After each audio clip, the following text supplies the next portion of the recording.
Okay. Hello, everybody. Going to activate. How's it going? And congratulations, everybody. We reached 100K. So this is my first discussion of the stocks with 100K price. It's something to celebrate, and it's amazing, right? In particular for somebody that has seen these over the years, like over now almost 13 years. The price, I started with the price being in the hundreds of dollars, and now it's thousands of times more. It's incredible. It's an incredible journey. So let's look at the market and see what we can learn from it. Okay, so I'm double checking everything is available. You can see the chart. I'm going to activate the chart. Okay, great. All right, good. Hey, so Hanawan, hello from Sarasota. Michael, Debbie, hi guys, hi everybody. All right, so let's start from this graph that I'm sharing with you. This is one of the trading view indicators that we develop. I love this chart because it's supposed to represent in one single view everything we know about Bitcoin. And I truly believe nobody else has this comprehensive vision, right? I study a lot of other analysts. It's no question of me comparing, saying everybody contributes in their way, right? Some people more than others. Some people have wrong understanding, in my opinion, of how Bitcoin works. But if you know of anybody that has a comprehensive understanding that is complete and it's truly different, because there are some variations on the team that get inspiration from the power law, but I don't know of anyone that does like a map, almost like a general map of a territory. And this is it. And this is what it's not just the power law model, but it's what I call a theory. And the theory is a theory because, differently from what many people think theory means, in science, a theory is a comprehensive, is much more than a model, right? Some people think a theory means it's a theory, so basically anything goes. It's the opposite. I don't know why people think that is the meaning of theory in science. It's exactly the opposite. When you have a theory, is because you're coming up with a comprehensive understanding where you're trying to collect all the information that is available and then make sense of information, creating a kind of a coherent description of whatever you are studying, and they are actually using it.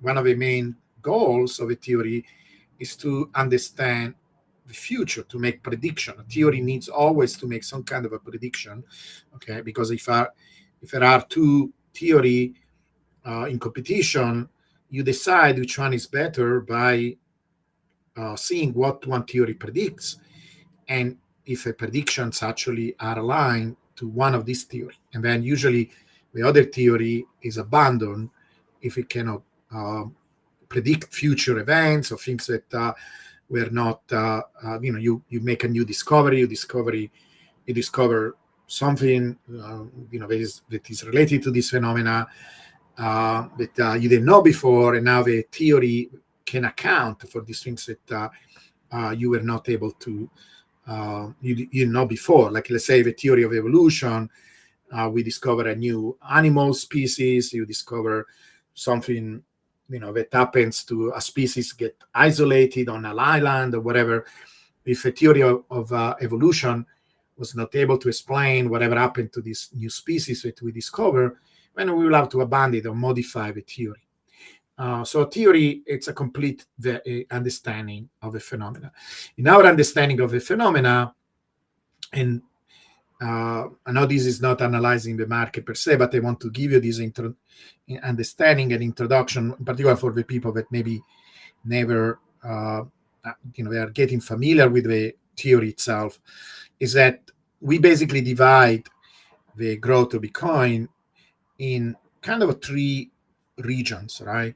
So in general, the overall path is the power law. And in this case, in this graph, the power law is the curve in the middle, right?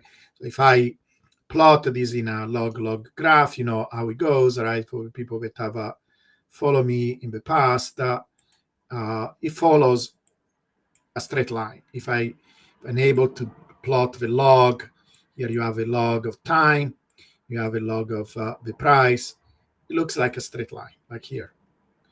Okay, and this means it's what is called a power law.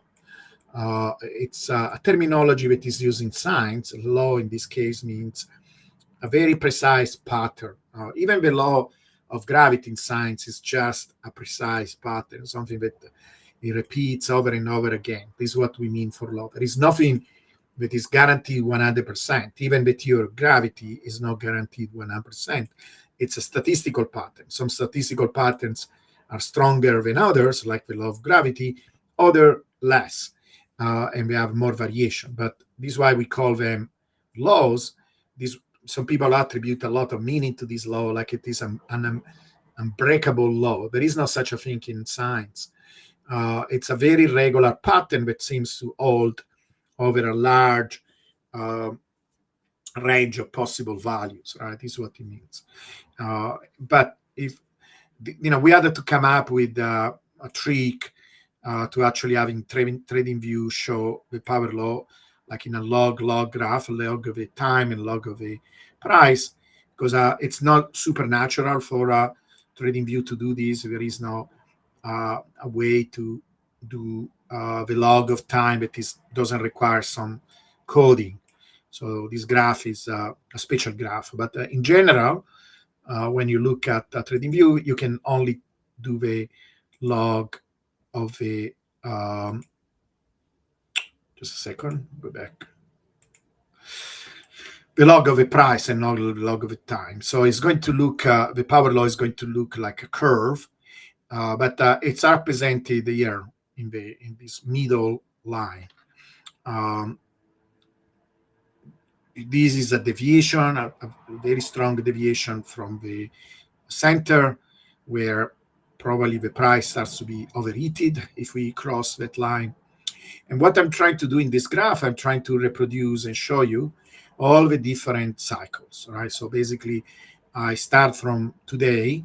This is where we have today. You see this pulsating dot here. And then I go back in time by 4 years and then 8 years. So you can see superimposed with the right price values. These are the correct price value for where we were 8 years ago, 4 years ago. The time will be, in terms of a year, will be correct only for this upper graph, and these other ones will have to be corrected. The month will be the same, so September year is also September for the other cycles, but the year you will have to go back 4 years, right? So instead of being September 2024 for the yellow curve, it will be 2020, and for this one will be 16, right? We go back 8 years. But now you can compare the different cycle and see where we were in the different cycle. The big picture that I was telling you before is that we think we move. So while the overall path is a power law, the bubbles, or what the bubbles do is to leave a power law. When many people say, oh, maybe the power law is going to break. Well, it broke already several times. Every time we had a bubble, even when we had the first bubble. And no model the first bubble because I consider it kind of like an anomaly that happened before the halving. But even then, we left the power law, and then notice where we went. We went back to the power law. The purple line here represents the support level that is basically 60% deviation from the trend where the price seems to go, and basically we don't cross that line. Here it seems we cross a little bit simply because this purple line is trying to do everything. It's trying to catch the tops, the bottoms.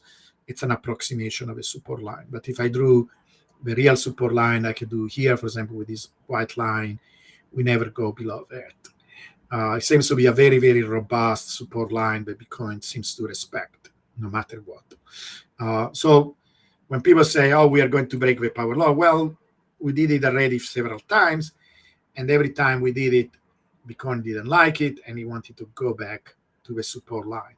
And my approach, differently from any other analyst, is I'm listening to Bitcoin. I'm not listening to myself, even if some people think that is what they do. I'm listening to Bitcoin in the sense that I'm not going to put my projection, my wishful thinking, my desires on Bitcoin. I'm studying Bitcoin.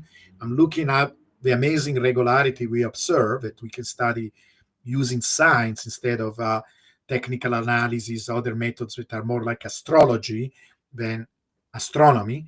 We are using science. Like I'm treating these like if it was a planet that I'm studying, a star, some gas inside a tank.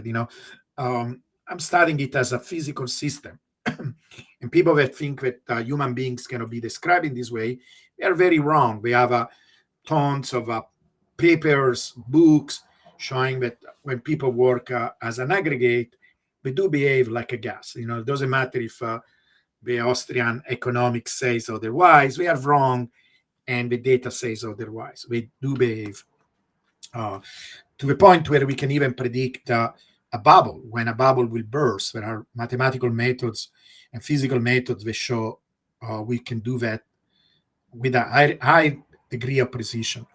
And so I see among the other systems, other financial system, financial assets, Bitcoin is the most regular, and it's almost uncanny how regular it is.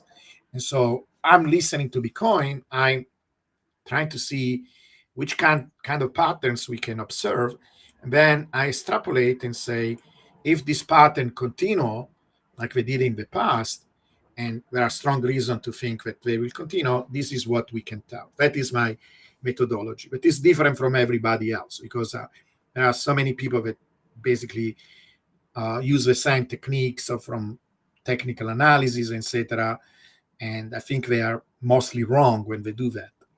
But anyway, so the idea is that we follow the power law very, very closely. There are points sometimes where we break the power law along these 2 years, like here. Then a major corrections happens and we go back to the power law. So we tend to stay, and you can show even statistically, if I look at the distribution of the points, they seem to accumulate kind of like in the middle between the power law general trend and the support. There's some region here where we spend most of the time while we are in this region. Then sometimes it happens a little bit before, but usually at quarter 4 of a second year. In our conventions, this is how we understand the cycle. We don't use the halving as a point of reference. We use the top. So, and we have this terminology of a clock where we say the top is 12, the bottom is 3, the beginning of a bull market is 9 o'clock. And somewhere in the middle, we have 6. 6 is usually associated with the halving. The halving is close to, it comes basically after 6 in the clock. But because of the halving is based on Bitcoin time, that is basically the length of a block, it can happen at different times. So I'm not using it as a point of reference. I prefer to count everything in human time because this is what we follow. We follow these human times. And so the end of this year where we have a top is my top, this clock. 1 year later, basically, is where we have a bottom. Then we have a 6 that is somewhere here. Then we have 9, that is basically 2 years after we reach the bottom. After we reach the bottom, we spend 2 years in this area. And then this is where usually we start to see the bull run. But think about these as windows, right? So it's always a couple of months in both directions. So this bull run started actually a little bit after the end of the year. This other one started both around November. And I even called it, I say, we'll see a bull run in November. And usually what happens during this year, after the bull run starts, we go up. And they say we'll go up exponentially. Exponential will look like a straight line. These don't exactly look like straight lines. So you see I draw a straight line. This straight line is equivalent. Like if we were really perfectly moving along an exponential, we will go like that. For sure, we're leaving the power law behavior. We are going up much faster than the power law.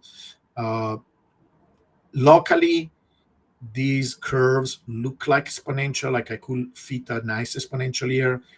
This is basically flat. It was this region where we were flat for a long time. This curve here looks almost like, it's a bunch of exponential, like we went up, there's a correction, we stay flat, another exponential, exponential, exponential.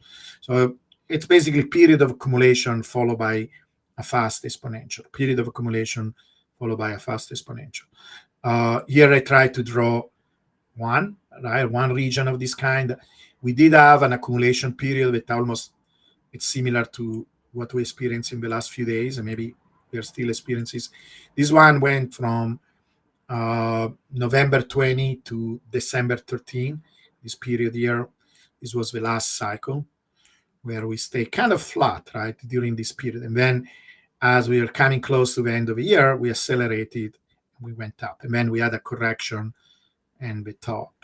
In that case, we had a double top. We had a top around April, and then another one, again, at the end of the year, of that here, of a bull run here. It's possible that we are going to have something similar to this. The main reason we had a second top last time, or an early top, it was probably because we are speculating instead of just looking at the data, but a speculation supported by the data. This deep here, you see, it's COVID. And if you remember, many people had to stay at home. They started to buy Bitcoin and do trading. FTX was really an exciting thing. We were hiring all these stars, to talk about crypto. Yeah, the good things, but we know how it ended up. What happened in the end with FTX. But there were also stimuli, checks that the government were giving, and people use it to trade or buy Bitcoin. So it stimulated the market. We had an early rally, then it topped. The price went too far. If you think that this time will not be the same, where the price at a certain point will be too far, you're mistaken, because this is what markets do all the time, and they corrected itself, right? I think what happened here is that there are some strong reasons why we have these tops during this time. There is an alignment with other global liquidity cycles and other microeconomic cycles, and Bitcoin follows that. And so Bitcoin felt the desire to have a peak where it's supposed to have a peak, and it had it, and then we started the bear market. Notice how the bear market are much more regular. People think that actually bear market are more chaotic. No, usually actually things that is actually something true in general with bubbles.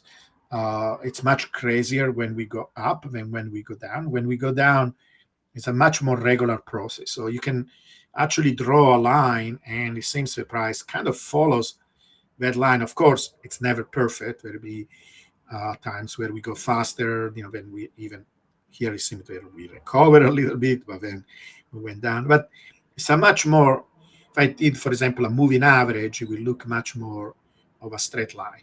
And what is interesting is that the slope of these lines are parallel, something that it's interesting to observe. There are very similar drawdowns that last about 1 year, and the rate of decay, it's very similar. I calculated something on the order of 0.22% a day. We go down 0.22% a day. If that happens, so my projection, right? So you can put all these things together, this picture where we have a 1 year of exponential up, 1 year of exponential down, right? And this is what I show here in this general understanding of what happened with the cycles.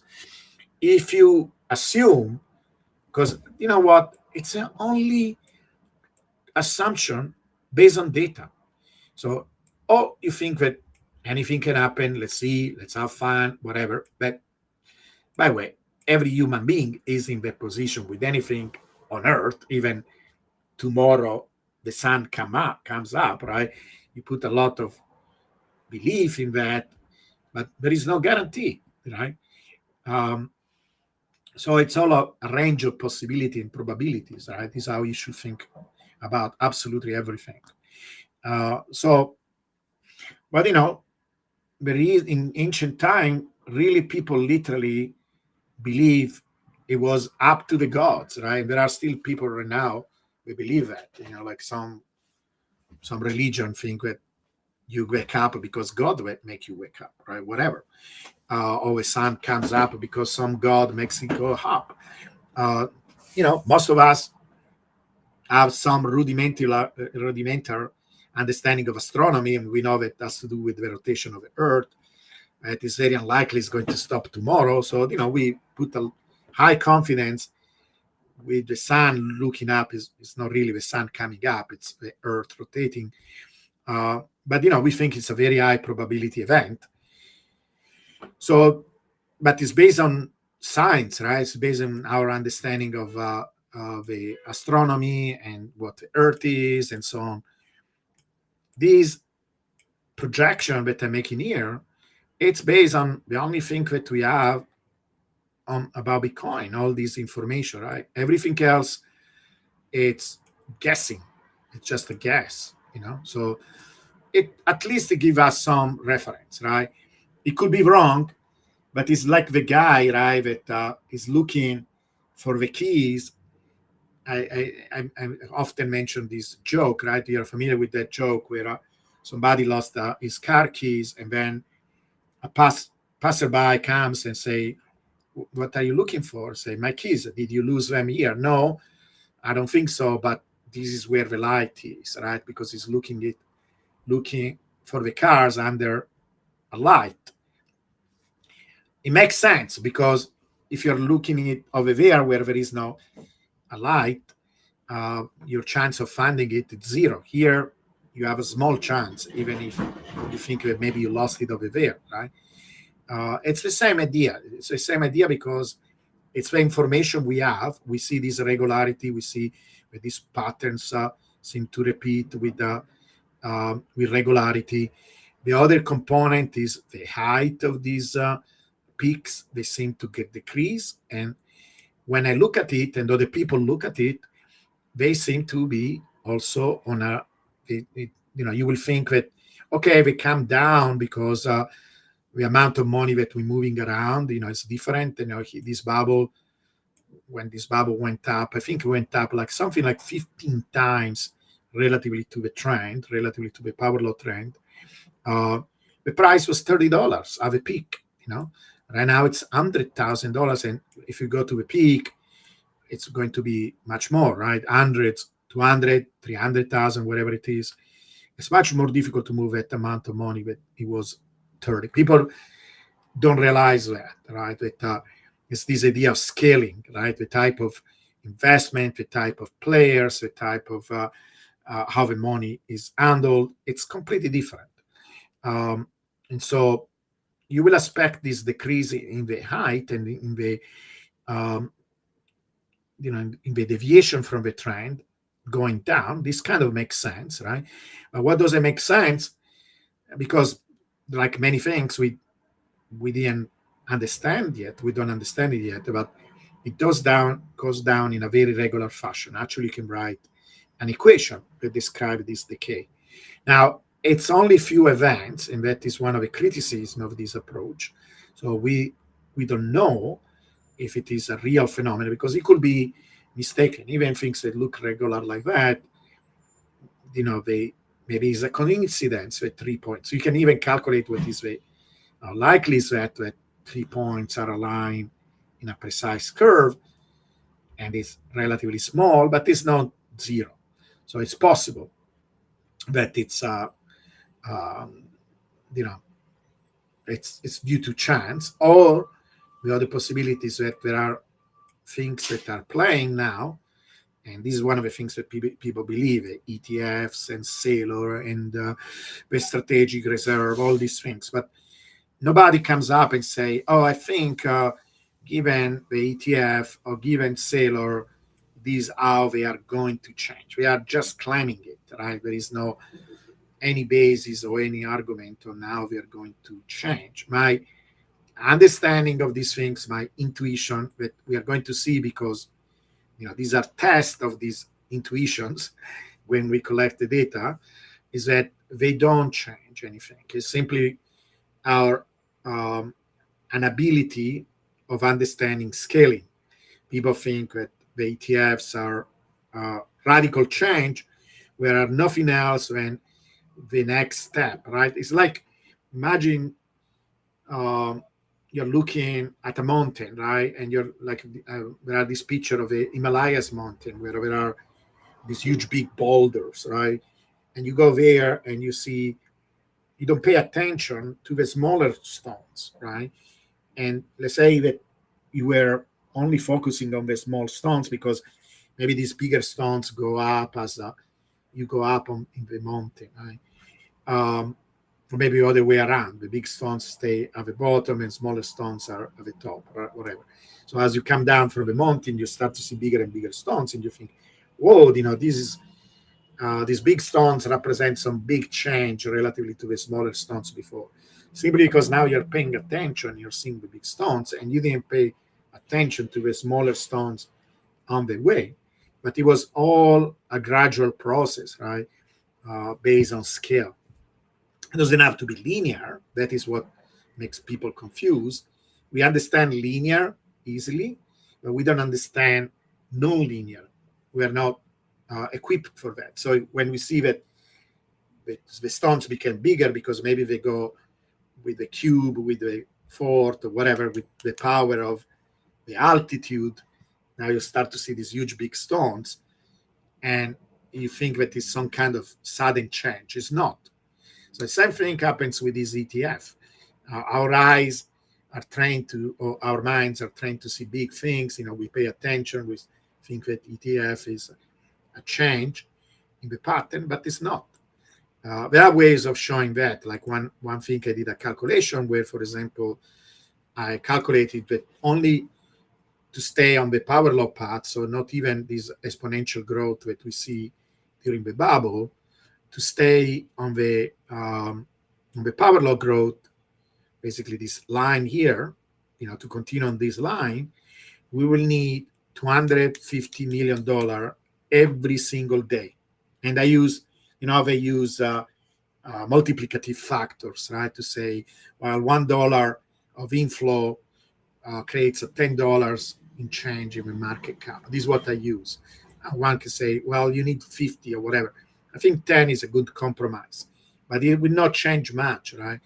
If we go to 50 instead of 10, and we're talking about $250 million every single day, including weekends and holidays, and ETFs are only traded during the weekdays, to stay on the power law.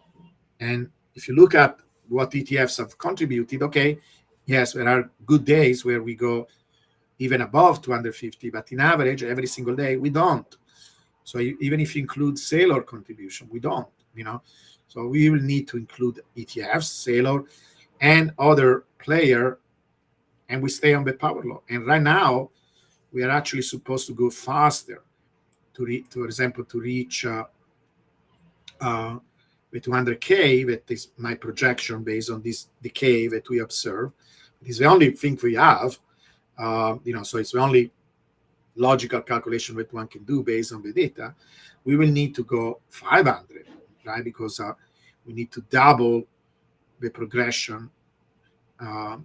In fact, actually, if you use the power law as a reference, it's more like 3 times the contribution to go up there. So, that is $750 million every single day to reach 200K is what we need. So I don't know, right? They don't represent a change in a dramatic change that could make us do things that are different from what we did before. So one can do a calculation like that. The other thing is, okay, let's look at the data. Let's look if we see right now any complete different behavior from what we did before in terms of how everything looks like. And if you make a comparison with the previous cycle, it looks very similar. I don't see anything. Actually, if anything, we were moving in a more consistent exponential fashion. Remember, every time I have a straight line, it's very much exponential. This was almost perfectly exponential, for almost a month or something. It started in October, like the beginning of October. We went all the way to the end of November. So more, actually 2 months. For 2 months, we move exponentially. We were doing something on the order of 1.2% a day. That is absurd, because if this growth continues unbridled, right, with this continuous percentage, you can achieve like, basically 20, 30 times within a few months. It's really amazing. And so it means that you will need to have a period where we break from this very, very fast growth. Like this was a correction. It's weird because it happened more or less at the same time. It's probably a coincidence, but also something to expect, because if we have the same type of growth, there'll be a correction. So there was a correction. The slope of these two things are very similar, right? This is actually a little bit slower. So this was 46 degree, this 41 degree. We could convert this angle into percentage per day. So one way of calculating these things is calculating the returns, right? You take the price between today and yesterday, you take the ratio, it gives you a return. Right now, we are on the order of about 1% return. It is really, really fast, similar to last cycle. But you see, there was a consolidation process, I think we are maybe resuming that. Last time, we had to go all the way to mid-December for the exponential behavior to start. But there is no sign we are doing anything different. I heard some commentators say, oh, yeah, we are going exponential. Well, we do that every single time there is a bubble. There is nothing special. Is this a faster exponential than before? Does it look any different? No. The only thing it is different with we're moving more money, right? So you will expect maybe more momentum, or even more when we have a momentum, but then also more resistance or more inertia when we're consolidating. It takes more to push it up. So maybe just a scale of a phenomena, but the way it is behaving, this is what you want to look as a scientist. Is where, beside wishful thinking from people making videos and moving their hands and doing all kind of fantasy, is the data supporting any change in the behavior? So far, I don't see anything that tells me, oh, whoa, we're in a different regime, we are never coming back or anything. It doesn't look like that. There is no anything that makes us think that. So that is one of the things that we want to look at. Everything looks, that is great, because look, if we reach 200K it's going to be a triumph, right? Because think about this, right? And this is, of course, is true every time the price of Bitcoin doubles. But we reach this. This is why we celebrate it so much, right? It is 100K. It's a round number. Why 100K versus 98K, right? It's human psychology that assign importance to a bunch of zero, but we are like that. But it's an important number, and we went above. We are above that number, and it different when you go and multiply Bitcoin from 10,000 to 20,000, and when you do it from 100,000 to 200,000, right? Because again, if you're thinking in terms of the inflow that it needs to come in, etc., we're talking about hundreds of billions of dollars, right? Well, hundreds of thousands of billions of dollars. Because okay, even if you use a factor of 10, right? So we're talking about another $2.1 trillion market cap, right? We need to go up in general. But if we reach 200, we're going to increase the market cap by, because basically we don't have 21 million coins, but we are very close to that. So roughly in your head, you can say, okay, if you don't want to include the remaining a million, whatever coins are left, you can say 2, right? So 2 trillions, we go up by 2 trillions.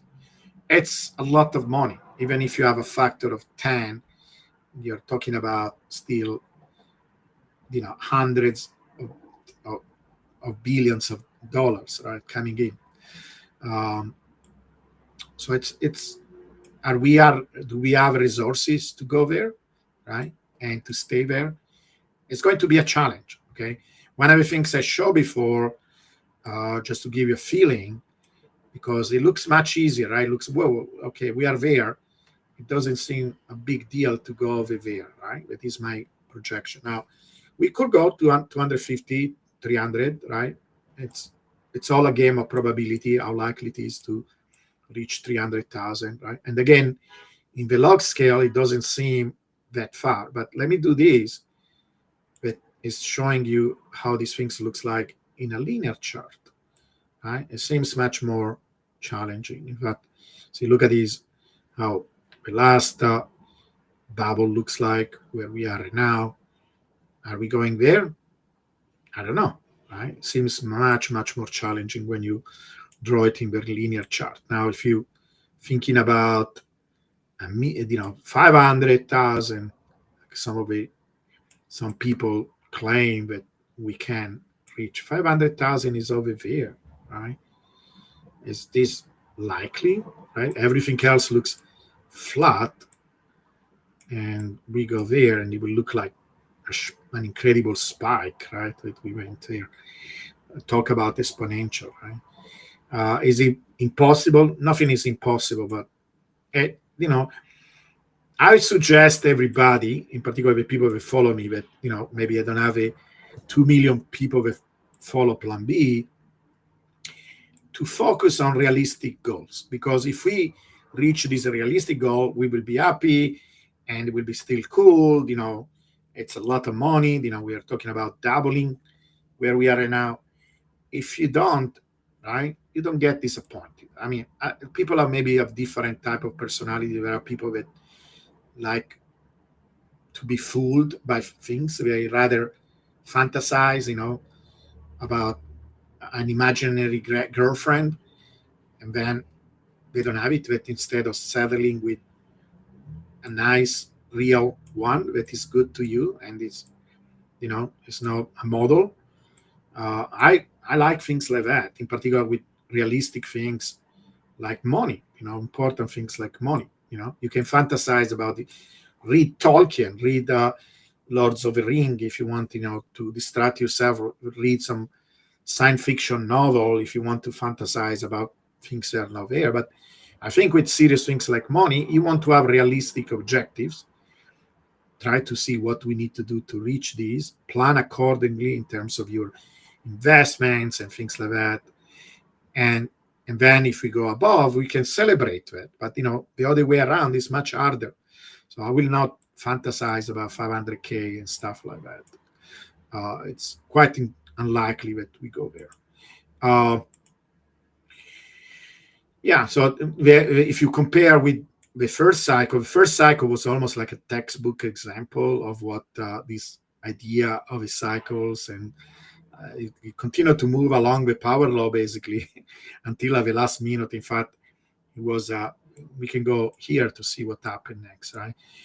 You see it actually, the rally up happened after the end of the year.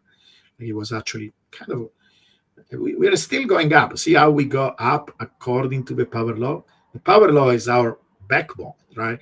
Even when we think that it's a bear market because we are not in this frenzy bull market, we should not call this bear market because we are still going up. We are going up pretty fast, right?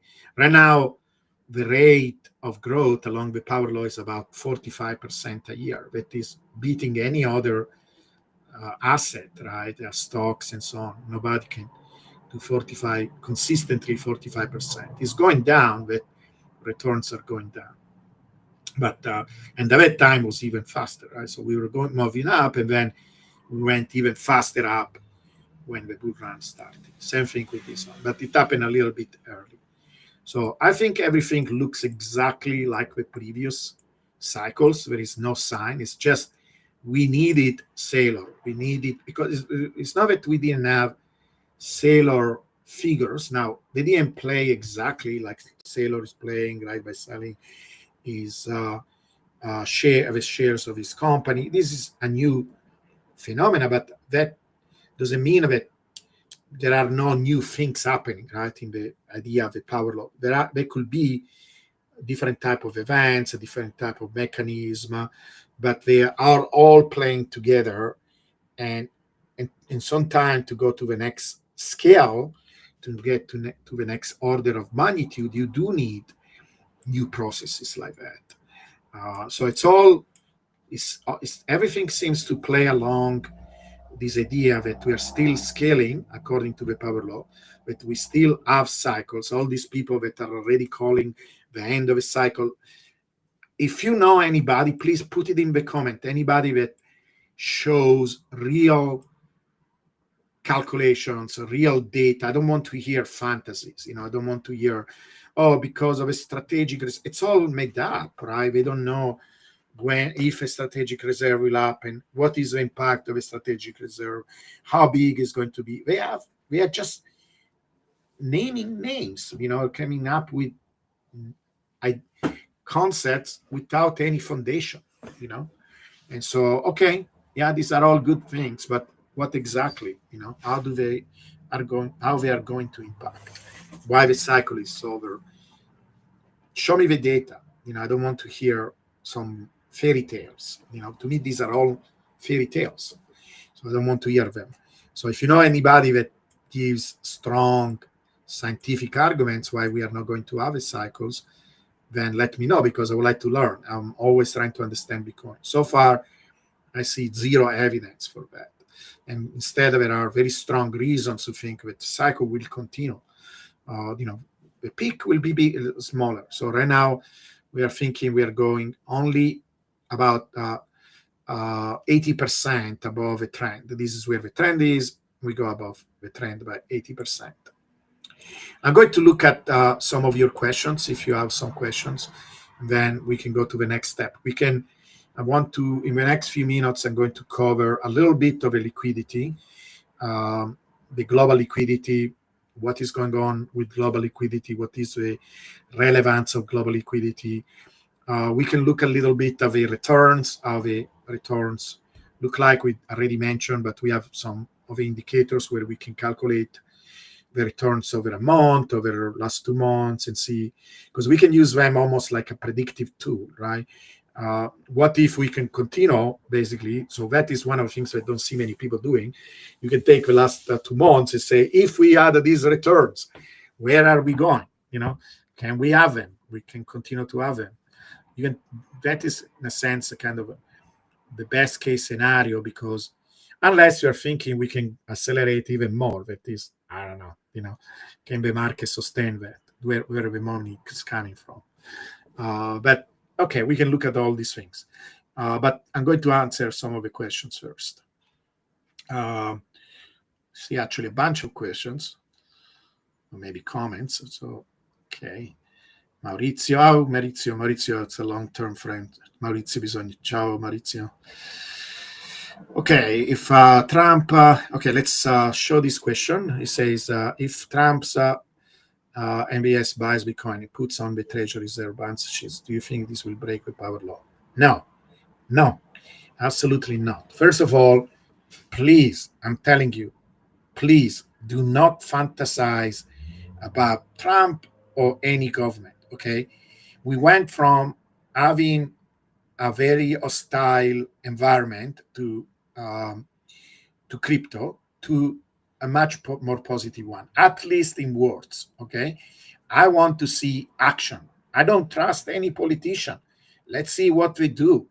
Let's see if some of these legislation changes. Right now, the United States, to be honest, between me and you, is a third world country in terms of not, I don't want even to use the word crypto, in terms of Bitcoin.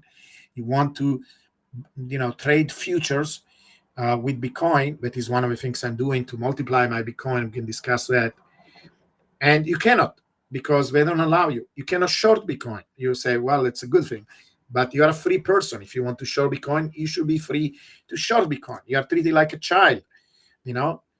Is that changing anytime soon? Are they passing some regulation where you can do what people do in Italy or people do in Brazil or other countries? I don't know regulation in Brazil, but there are many other countries where you can do more things with your Bitcoin and with your investment where you cannot do. And they call it, in the interest of the investor. It's bullshit. They are putting obstacles for people to be free and do whatever they want with their money. Okay, sure. If you want to do things to help the investor, make classes, create free material online that people can learn or whatever, and punish the bad actors, but allow people freedom. And we don't have that freedom in the United States. You try to sign up for Bybit, they say, or Binance, they say, the international one, they say, we are not doing business with this country. And then they mention, Somalia, North Korea, and United States as among them, So I don't know why you think that Trump arrives on the scene and everything changes all of a sudden. Let's see what they do. Okay, they made a bunch of promises. It seems good. Some of them seem to have very good attitudes towards the industry. Let's see what they do first, right? And then see, this is how I am. I have been burned so many times and don't want to believe in fairy tales and Santa Claus. I cannot stand people having that attitude. Okay, you should be enthusiastic and you should be awful, but don't go all the way to start to believe in Santa Claus.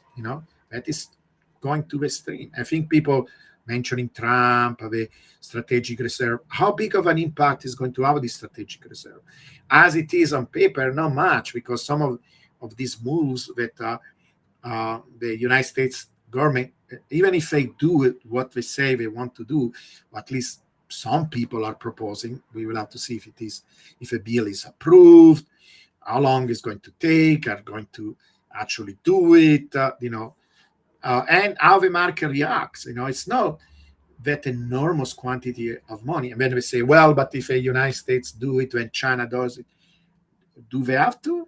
I don't know. You will not think that every nation is rational in that way, because when United States, pass relatively good tax, like, for example, it was a very good thing. It was one of the few victories that we had that they said Bitcoin was not a security.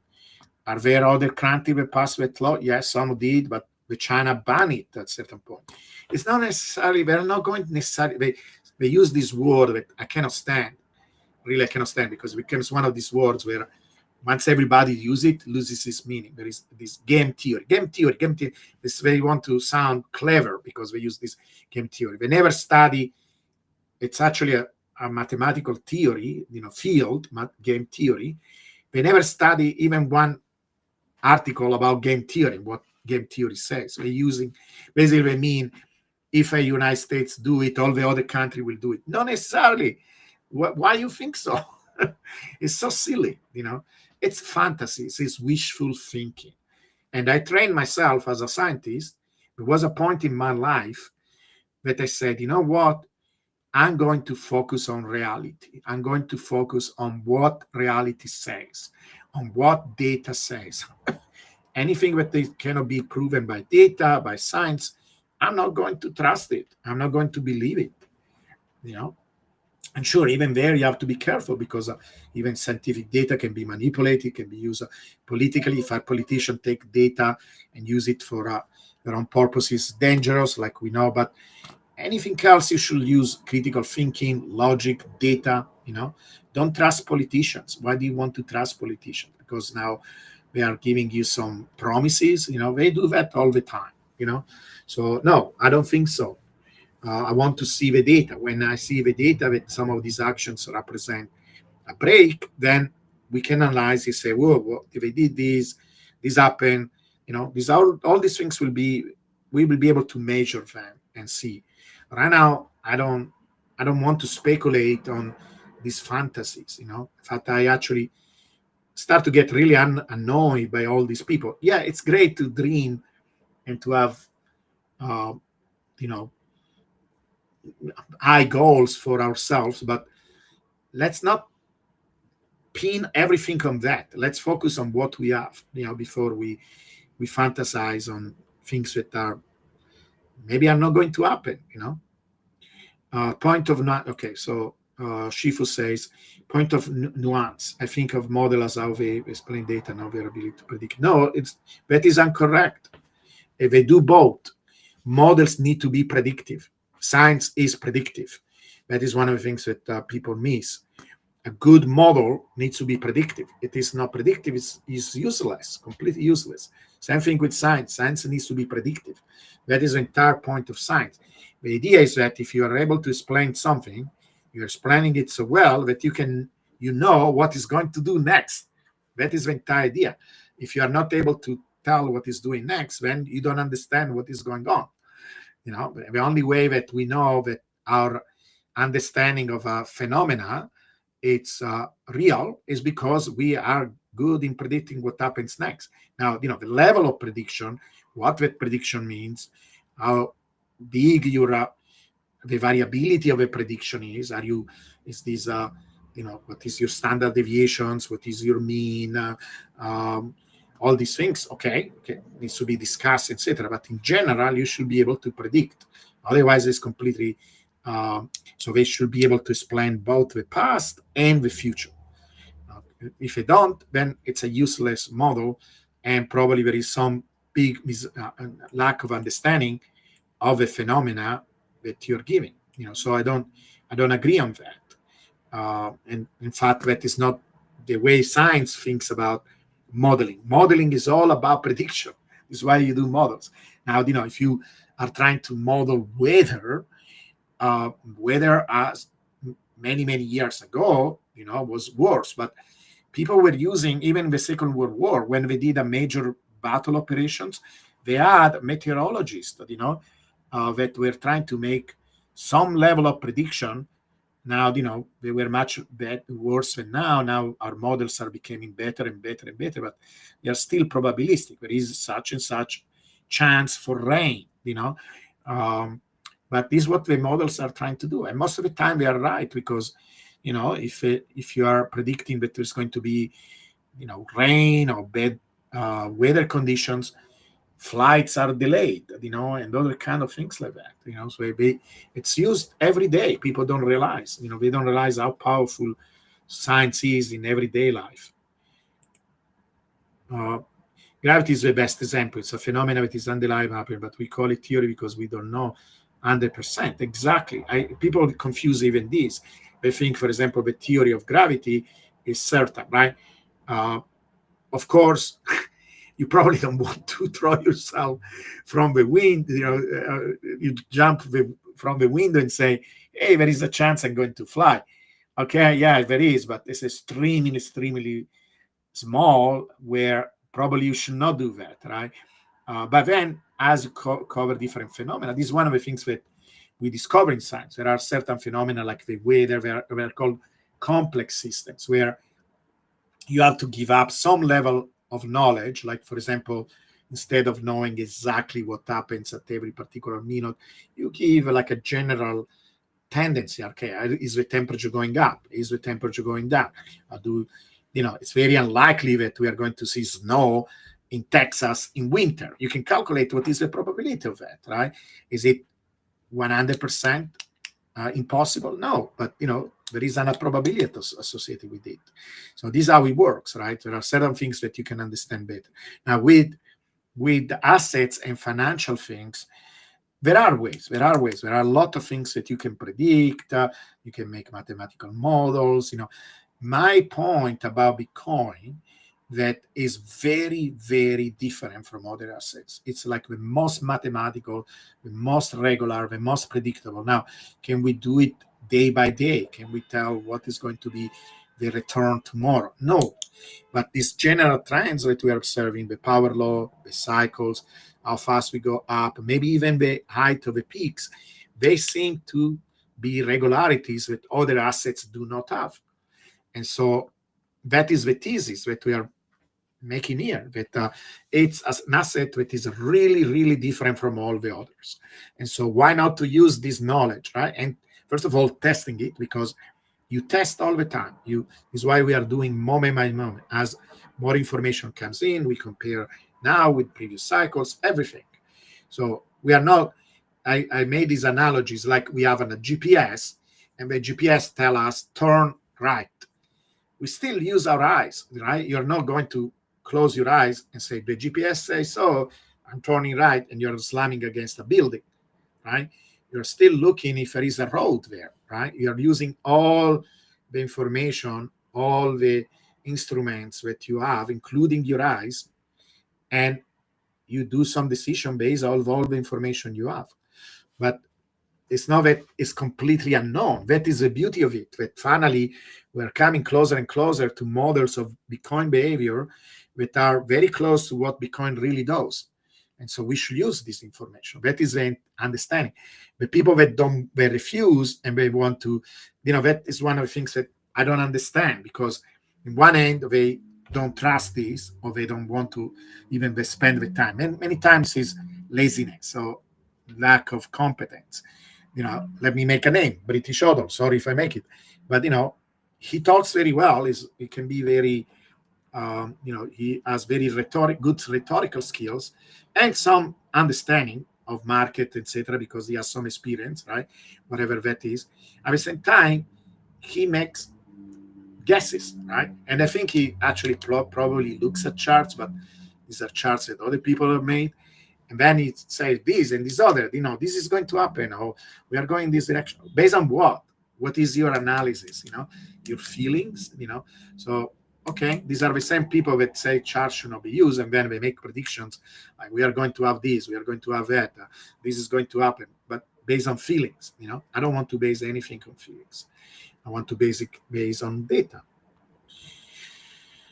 Okay. Yeah, nothing is guaranteed, right? So this is what Schifo says, is elaborating what he said before. The model is closely tied to data. It implies potential. Yeah, of course, everything. Like, look, even when you cross the street, right, you're making a model. You're based on your experience. Look at the left, look at the right. You know that if a car is very far away and you see the car far away, probably it's not going to hit you, because you're assuming the velocity of the car, right? You're making a mental model of your environment. You see the car far away, how fast the car usually moves, maybe you're even seeing how bigger the car is moving. It's becoming, you're calculating indirectly how likely is the car going to hit you, right? You do the same on the left, you check both sides, you know how far the other side is, you'd make a decision. Yes, I can cross, right? You cross the street. It's a model. Now, is there any guarantee? In theory, no, because maybe You didn't see there is a corner over there, the car comes around the corner, or maybe you counted on the red light and the car will stop, and this idiot doesn't stop and is going to hit you. It's still a possibility. It's not 100% sure, but this is what we do in everything we do in life, right? It's always some kind of model that we create. This is how actually they say human beings, we are we are more powerful than animals, because some animals do some of this, but not like we do it. We make better models than anybody else. That is what we do as human beings. Okay. Fluffy Newton's law, universal gravity, gives a precise formula for gravity force between two objects. Yeah, it gives you, but even if you look at that, it's really based on patterns, right? How did it come up? How Newton came up with the theory of gravitation? By looking at pattern. In fact, you know what? He used a power law. There is a power law of the distance of a planet and the time that it takes the planets to go around the sun. That is called the Kepler's law. That is a power law. And then from that, he elaborated this theory, right? Saying it actually has to do with this force of attraction between the planets, etc. But if you really study deeply physics will never say that this is a certainty. It will say that it's some kind of a pattern, is what a law means in science and in physics in particular. And so it's a regularity. And certain regularities are more regular than others, but even the law of gravity is a statistical pattern. It's not certain 100%. You came to our, hi, John. Nice to see you. Okay. Other comments are all nice comments. I'm looking for a specific question. So see, this we can do these things, right? We can think and say, okay, if this happens, if this other happens, but unless I will be very interested, right? If somebody came up with a model, a theoretical model, and say, look, if this happens, if there is this amount of money coming in, like for example, what I did with the inflow that is necessary to stay on the power law. Somebody makes a model of how these things are going to affect Bitcoin, and he calculates, etc., right, based on some reasoning and formula. Then I will listen, and then we can test it. Let's say, okay, this is what you are predicting. Let's see if it really happens in this way, right? But if you are just making a bunch of words and say, if this happens and then this other happens, okay, I can listen to you, but it doesn't give me anything. You understand how I'm reasoning on this? Because otherwise, there's a bunch of fantasies. It's a bunch of wishful thinking. I hopefully understand what I'm trying to explain. Okay. I'm scrolling through your comments. Perhaps if U.S. government buys Bitcoin and this strengthens, again, same thing, right? If you have a model, like even a theoretical one, right? Because in that case, it will be you coming down and say, okay, if this inflow comes in, and then this other nation come in, and within a couple of years, we will have this amount of nations and this amount of capital, and this comes in, and okay, and you give me some ranges and some probability, and I could even follow it, and we can check it. We could make a theoretical model, plot it on the trading view, and see if your theoretical model is actually what Bitcoin does. It will be really cool. Why don't you do that? Most people cannot do it. Okay, I don't even know how to do it. The closest thing, like I say, was given we have a power law, what does it take to stay? And then we can compare it with, for example, the ETF. And in that case, we can see, well, the ETF don't really represent a change, a dramatic change. It's actually, it almost seems like what we need to continue on the power law. It doesn't represent like a phase change, a dramatic change. They are not. Okay. The central bank started and will continue to cut rate. Global M2 will increase. Yeah, we can talk about liquidity in a moment. Scrolling. It's not that if I'm don't comment on your comments. It's probably because I already covered it. It's not that because there are so many that it will take forever to go through everybody. I'm looking for a new question that was not asked before. You can read the comment. You can also chat between yourself. Okay, you're free to discuss between yourself. Okay. How will printing the grave a power law? Yeah, that is a different question. All right. So and this question is always asked, right? Are you including inflation? No. Or I'm doing it in an indirect way. So the logic here is this one, right? So this is the question. That I think has to do with, for example, the idea of inflation, right?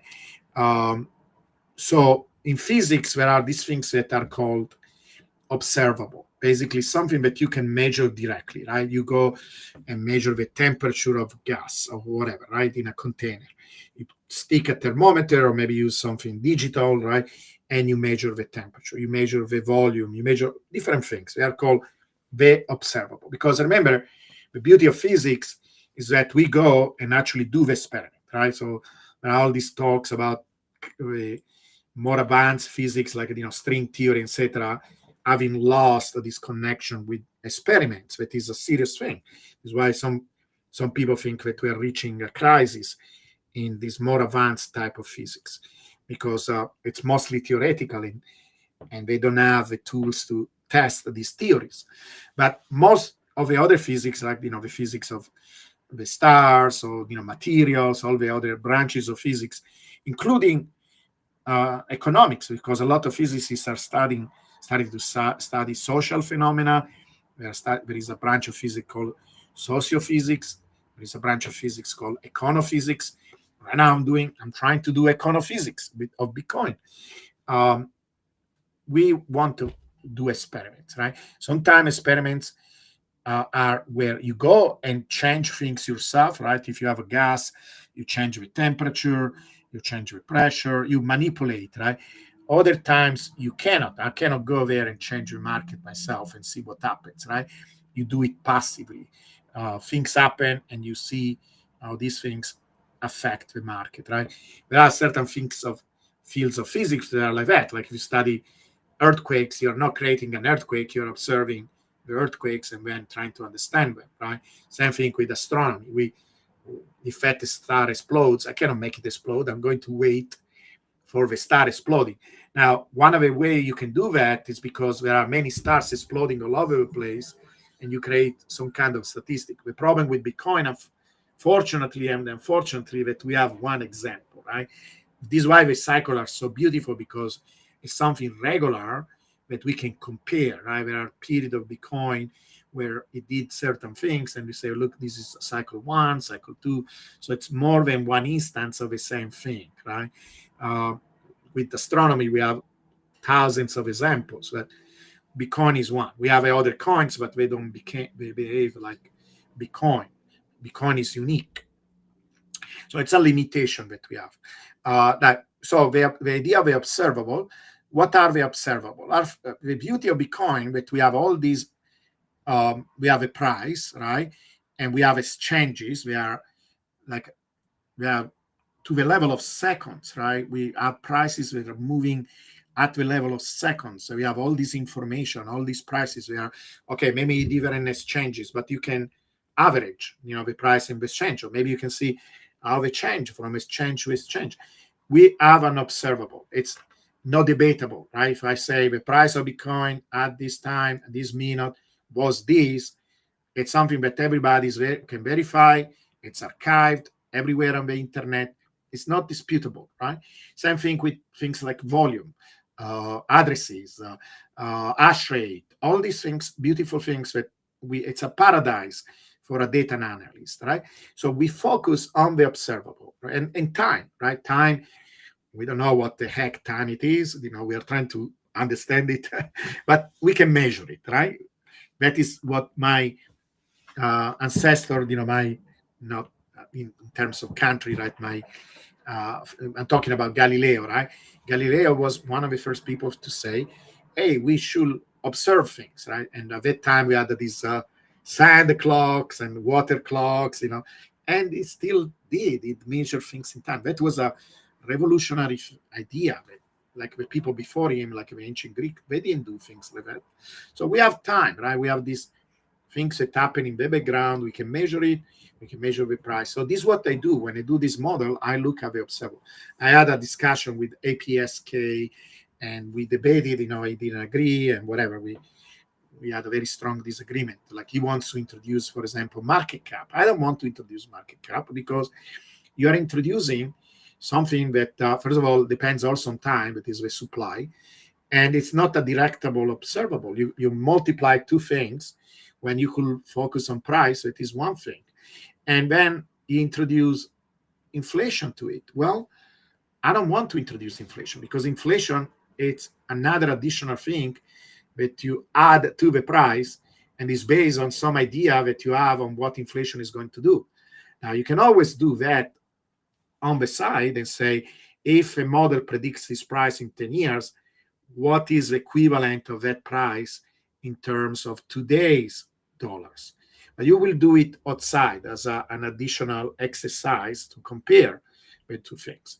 In my models, I don't introduce that because it will be the equivalent of making a model of a model, right?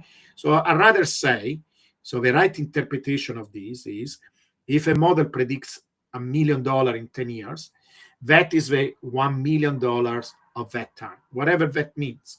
Okay, it's the observable, because everything is based on this observable. So it makes sense that the money that is we are discussing, right, the Bitcoin being worth $1 million is $1 million, whatever that means in 10 years from now. You understand how it works?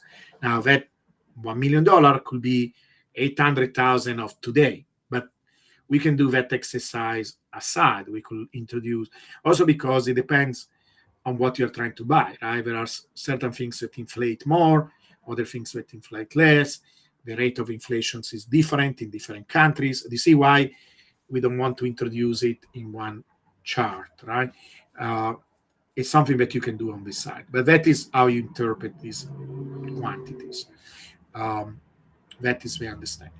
All right, so let's move on and talk about liquidity, because that is the only thing really that seems different this time from all the other cycles. So this is a model that I did. So I looked at the relationship between the price, that is the white line, and liquidity. So liquidity is not shown here directly, right? But if I show that, and I have some charts, maybe I can show you. Right? Do I have it somewhere? Let me see if I can find it.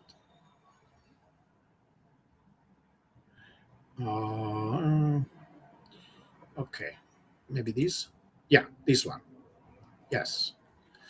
And here I was playing with this idea because there are some people that claim that if you shift, I don't know if you ever saw these charts, they say if you take global M2 and you shift it by a certain number of weeks, like 2 weeks or 8 weeks, then the price seems to follow what global liquidity does. Global liquidity here, you see this is this orange line, this yellowish line, and you see,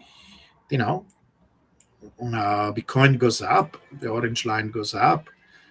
Yeah, we have a peak here. There is a peak here, so not perfect, but okay. There is a peak here. There is a peak here. Seems a little bit delayed, right? The peak of M2. Now the measure I'm using is not just M2. It's more than M2. There is also banks, etc. But they don't seem. Oh, you know why? Because I'm shifting it. So I actually I wrote this code where I can decide how much to shift it. If I do zero shift, and this is how it looks like. A little bit more aligned, right? This peak is okay. There was a peak here and a peak there. They are not perfectly aligned, but one goes up, the other one goes up, right? So a question is there a precise relationship between these two? And it's not like, I was hoping maybe a power law or something, because when you have something simple like the power law, your model is much more robust, right? It's less easy. If you have too many parameters, too many variables, you can basically model anything. And so I was hoping for something simple, and there is not something simple. Now, some people claim that if you shift this global liquidity by a certain number of weeks, and this is what I was trying to do here.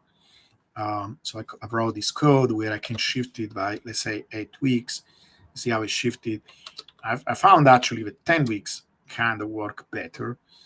Then it looks like, at least recently, I think they mostly show these, because then you could say, oh, but what happened in other places? It really didn't work like that. But they are trying to say, I don't know. I think it's one of these things where, it's mostly our eyes that is looking for patterns, right? I saw like 100 of people, if not 1,000 of people, liking one post like this where they show, okay, it looks to me coincidental because, okay, the price started to do this at this point, and global went like that. Okay, started to go up, but different rates.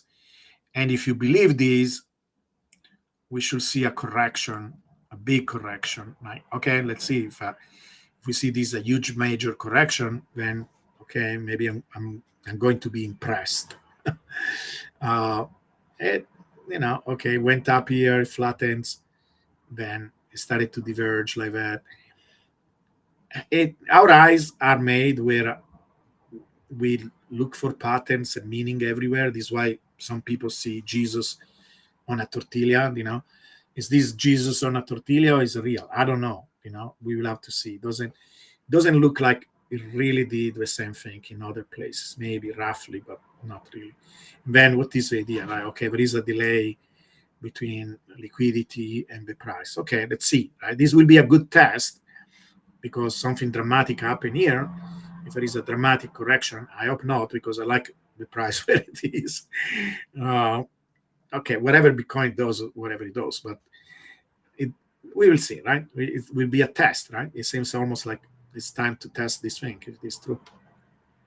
But independently of that, it is more a curiosity than I think something real. So let's not give any shift at all. 10. So it looks like this, right? So it actually seems it is what I observed for a long time. I was telling you the price is going up and liquidity is going down, right? And this, like I said, it's just M2. It's actually M2 from many different countries. But then we can add banks, etc. It's kind of arbitrary what you want to include, what is relevant, what is not. And you can always improve that model. You can give different weights, different things. But basically, I added all these things. I can show you the list. The list is this one. So I added all these things. But basically, almost everything that is global on TradingView, because TradingView has all these macro measures. And so I added them up. Now, it's possible with different quantity have different impact, and there are mathematical ways to measure that. But I say I was going to do it. I didn't have chance because I'm doing like 15 things at once. But it's one of the things I want to check. Can we give different weights, and then the model becomes better. But in general, you can see, right, M2 is going down, the price is going up. So there is a divergence of these two things. Now, there is a little bit of turning around. Okay, let's see. Maybe it will continue to go up. But the reason why that seemed relevant up to recent is because, see, when you do things like this, okay, the model is not perfect.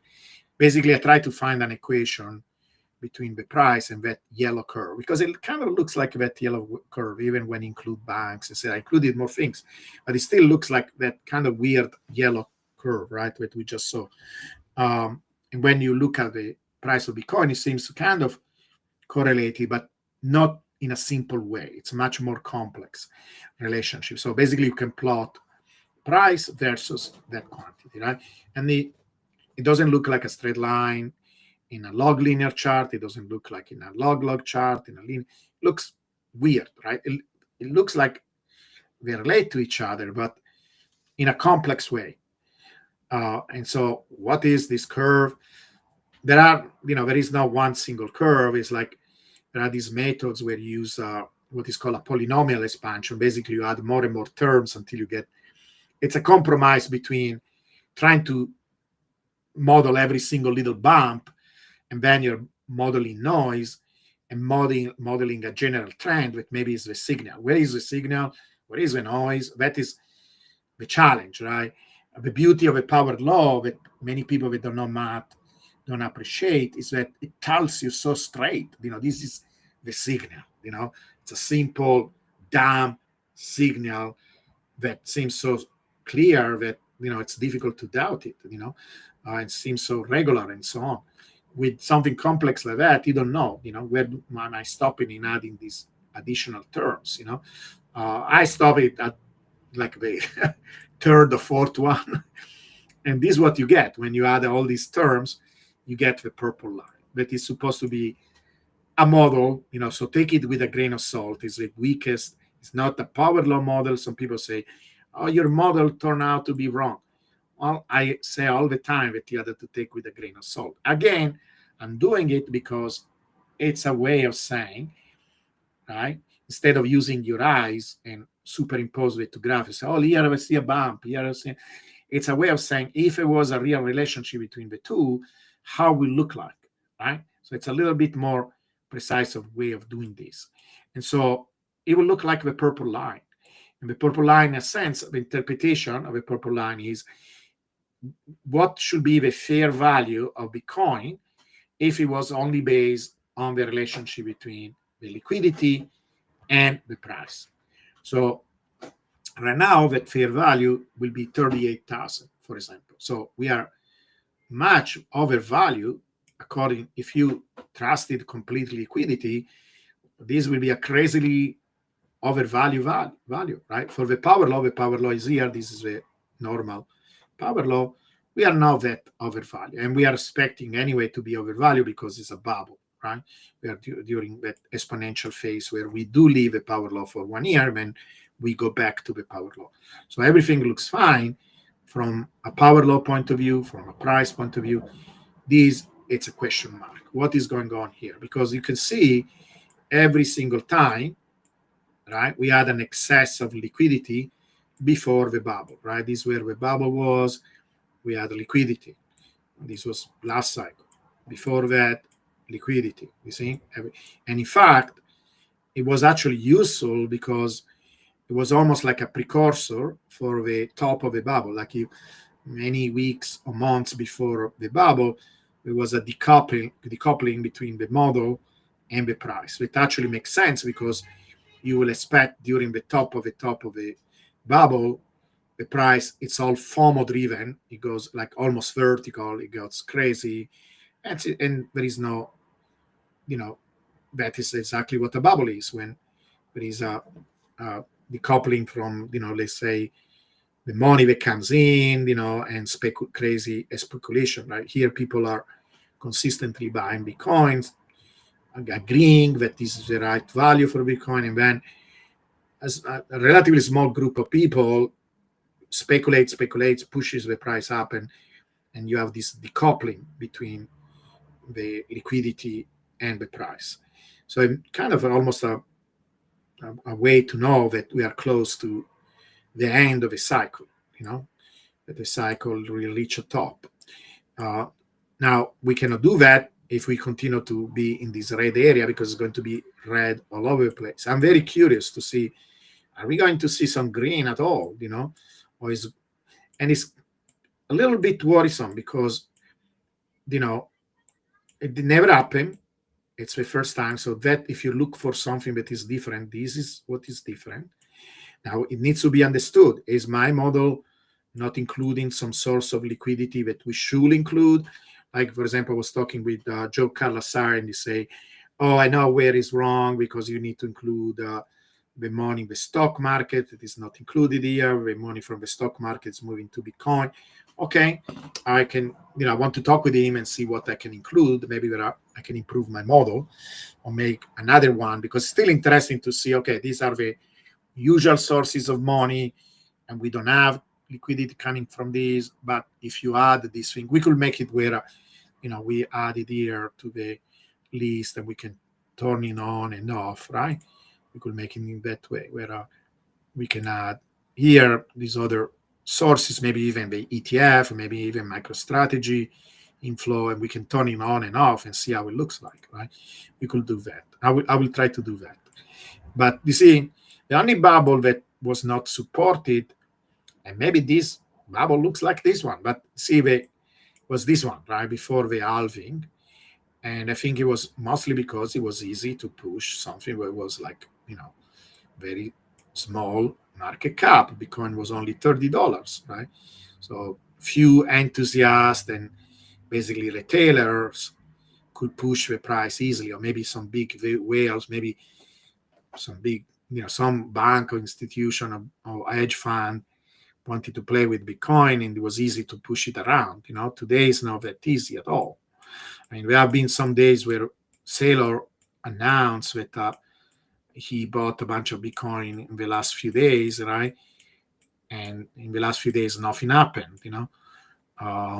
They also try to buy, off a counter instead of, they don't use exchange sometimes when we do these large transactions, but still, So this is different. There is some little turning around. We will have to see. We can improve the model, but it's interesting, right? Because this is what also you want to do. You want to see what is similar and what is different. This is different. So I don't know what is the interpretation. Maybe people can comment on that. What do you think? Write it in the comments. Tell me what is your understanding of this. It's the worrisome part is, okay, it's exciting, but it seems that the price can go up because that is where maybe the ETFs and seller influence comes from, right? They can push the price up. The question is, how far? Can they, the ETFs and seller and maybe some other players that we are not aware, but somehow they do it where they don't seem to be detected by this liquidity model. What is going on? I don't know how to interpret. I want to, when you don't know something in science, you go deeper, right? You don't give up. You're trying to understand it. You're trying to see what happened before. So it's not a failure of anything. It's actually shows how useful this model is, because we can compare what was different and similar in the different cycles. This is different, and it needs to be understood. Is this concerning? Maybe it's not. Maybe it's a good sign. I don't know. I'm trying to understand. This is how you do science. Models sometimes, even when they don't do what you're thinking to do, right? You will have come to the conclusion that this is something that will have repeated. It doesn't, right? So it helps us to understand something. We still learn, even when, in fact, there are many important experiments. One of the most important experiments in history. Sorry if I tell you some history of physics, because it's interesting. It's this Michelson-Morley experiment. You know about it? They were trying to find the velocity of Earth in ether, because we thought there was this fluid everywhere in the universe. Now we think it's empty space, right? They didn't think that all the time. It was until recently, until the last, until the 1900s, they thought that there was this fluid everywhere in the universe. They called it ether. And then, in theory, you could measure the speed of the Earth relatively to this fluid that was everywhere in the universe. And when they did the experiment, right, they did it by shooting light in one direction and then 90 degree, and then comparing along, because in theory it should have slowed down when, if we moved in opposite to the direction of the Earth, or like in a river, right? If you're moving against the current or with the current, right? This changes the speed of a swimmer, right? Relatively to the shore, let's say. or an airplane velocity relatively to the ground, right? And they did the experiment, and doesn't matter how they oriented it, there was no difference. They found it's called a null experiment. A null experiment, when you do something like that, where you find nothing, and they found nothing. And so the hypothesis that there was like a difference in velocity failed, but it was one of the most consequential experiments in the history of physics. This is what Einstein used to base his theory of relativity. And so sometimes things going against what you expected, it's as good or sometimes even better than when things go, right? This is why it's good to make models, because even when things don't go exactly like you expected, so this regularity that we saw is now continuing here, at least now. Now, it's possible that maybe liquidity picks up and we still see something like this. I don't know. But so far, at this particular point of the cycle, you will expect a lot of liquidity, at least traditional liquidity, and we don't have it. So it's different, right? And the model helps us to understand this. I'm going to take a break again to see some of your questions. So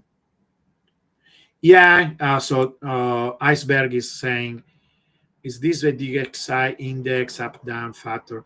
Yeah, we need to understand also the strength of the dollar to make this more complete, because sometimes it's not just a matter of liquidity going up, but also the value of the dollar. But that kind of is included in liquidity idea, right? Because it's also including the idea of printing money that makes the dollar weaker. But yeah, it's something that it should be included directly or indirectly. I want to understand it better, how that plays a role. But yeah, it's a good question. What are the factors? Look, I'm still trying to understand it, because I didn't want even to look at liquidity at all, because my idea was originally I'm going to look at only Bitcoin, all internal information. I don't want to look at external information, because I think I can learn everything about Bitcoin by looking at Bitcoin. We have already so much information from the on-chain, from the price. And then more and more people started to mention liquidity. And, as a scientist, you're curious. So I started to make liquidity models, and I thought maybe there is something to learn, right? And I still think it's useful. It's just, it's like a secondary or third level type of information. And one of the things that affects liquidity is this, supposedly there are these very precise cycles of this liquidity, like, basically this large organization that have money, they're looking for places where to put their money. There are things that, they put it in this thing. Now, 2 years later, they're moving it and they do it something else. They do all kind of, the three cards game. They move it one place, they move it another one, and they try to make a different type of arbitrage, because they can make money by moving the money from one place to another, maybe different type of tax regimes, different type of inflation. I don't know all the details. I'm trying to understand it myself, but in fact, I got a micro econophysics book that I want to read and study and understand. But something like that. It's kind of interesting. You can go deeper, but you don't have to understand everything. I mean, it's always great to understand the theory behind. It's a question of understanding the pattern. One of the pattern, I need to add it here to my charts. I have it somewhere else, but maybe I can show you next time. There is this thing called PMI. You can go to my X account. I just posted it like a few hours ago. It's this major. It's funny because it's mostly a questionnaire. So I don't trust much this questionnaire, like asking people. But it's one of these things that is questionnaire, but also is based on real data, because it's basically a questionnaire that they send some kind of financial organization, like they send this questionnaire, and they are asking to managers, right, that are in charge of a supply of different companies, like small and large. Okay, what is your confidence level about the markets? It's a precise question. but it should be based on data, basically what is the cost of electricity that we're using, what is the cost of, the chain, the health of the supply chain, the how many consumers, how many sales we have. And so we have to give an answer that is quantitative because it's a number, but it's a little bit, let's say, subjective. But I think when you have a lot of people that are giving a subjective answer, but it's also kind of related to data, you get a pretty good measure. But I was very, very surprised how this PMI is called the PMI.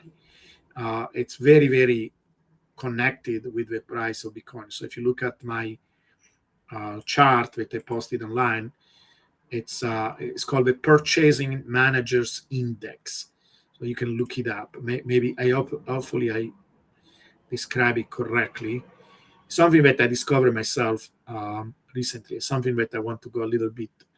It's basically a number between 0 and 100 with 50 indicating no change from previous month. I think they do it once a month, a monthly survey. Business executive, I'm reading from the internet, a monthly survey of business executive in manufacturing and service sectors, employment, outputs, prices. It's a survey, but it's based on data, right?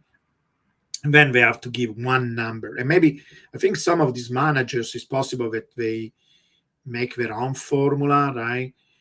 Where we say, I'm going to give a certain weight to this. And one could even do it ourselves, right? We could look at all this data and then give different weights and come up with some measure, right?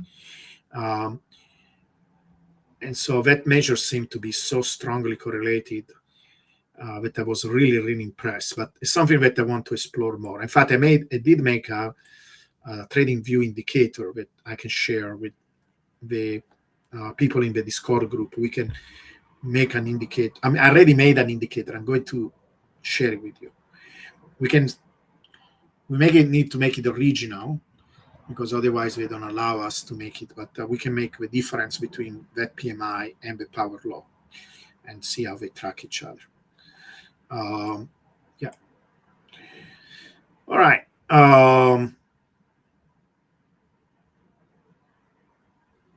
Yeah, I hope so. I like, so James is asking if I'm going back to podcasts. Yeah, I like Gary Cardone. Actually, we have some kind of connection with him because he's from this little town called Lake Charles. They grew up, he and his brother grew up in that little town. And there is a small university there, like it's a state university, a local university. It's called McNeese State University. And I was a professor of physics. In fact, it was one of my most best periods for me because I love basically what I'm doing with you guys and was doing it with a captive audience. They're my students of physics. And I was teaching physics there for several years. So I had a house, a beautiful home. It was very inexpensive, but I love Louisiana. This was on the border between Louisiana and Texas, a very nice little town. They have wonderful, crawfish boil. I still miss it. It's one of the best things from that little town, this crawfish. And the people like the music. The people, it's mostly a lot, very, very strong Cajun community. I miss it. But it is from that little town, and it was so curious, because it's not like, oh, okay, we both come from New York, right? Big city, small little town. And I let him know, and he was, so we bounded around that. And this last name, right, Cardone, this is how you will say in Italian. It is Italian American. So I have some connection with him. I like him. And he has more like a down to earth, right? No nonsense type of approach to Bitcoin. And it's kind of balancing with my more academic understanding. And I think when we talk with each other, we even have an interview. I hope of it he posted soon because we made an interview about the power law. So I think a lot of people will be interested in that. I asked him when he's going. I think they are editing it or something.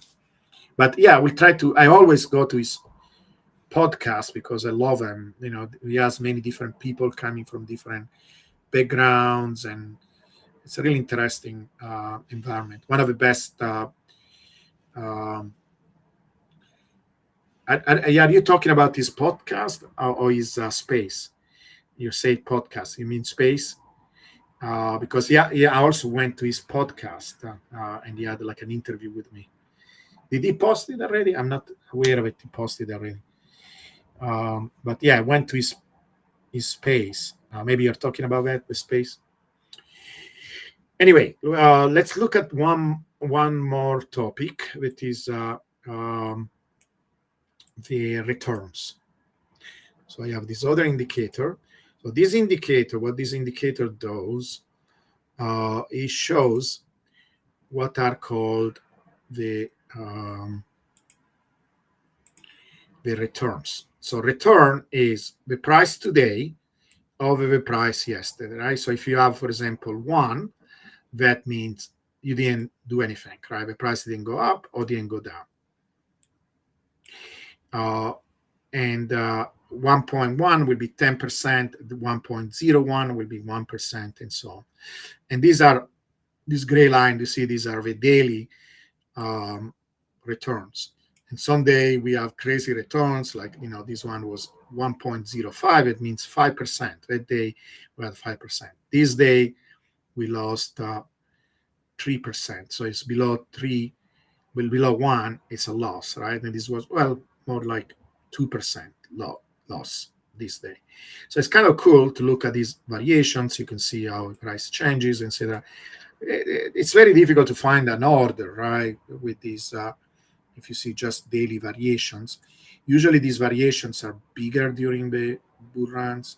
We have the type of variations is called volatility. So in fact, volatility, the technical term is the standard deviation of the returns. The standard deviation of the returns, it is this red line above and below, right? The mean is this red and green line. This is the volatility.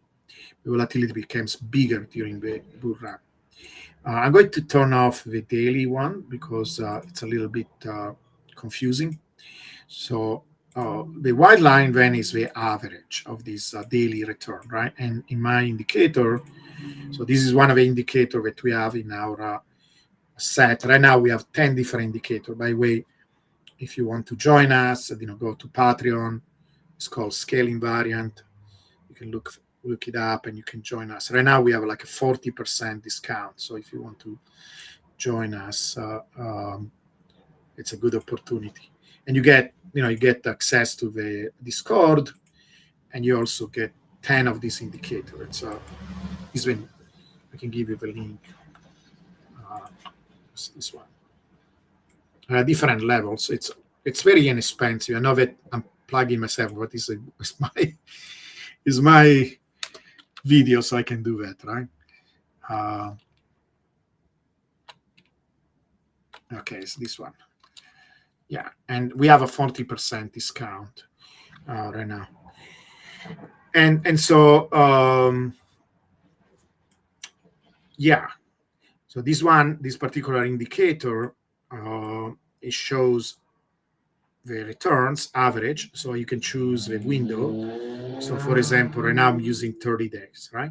So it's basically the returns average of the 30 days. One cool thing that you can do is, and this is what is shown also in the table, is to say, okay, what if we have these returns that are right now, you go there, right? You put your little cursor, we can zoom in and put your little cursor to where more or less we are now.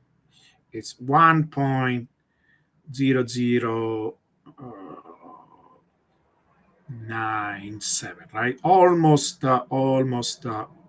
1% a day. So this is what you see here. If we continue to go with that return, which is the return over the last month, where are we going to end up in the top of the cycle? Well, it's going to be 2 million and something, 2 million 0.3, right? So imagine we continue to do what we did last month, and we do it for 1 year. It should be, the price will be $2 million. We saw from the previous cycle, yeah, we can go straight up like exponential and have these very crazy returns, but then we have a period of accumulations, then we have another exponential.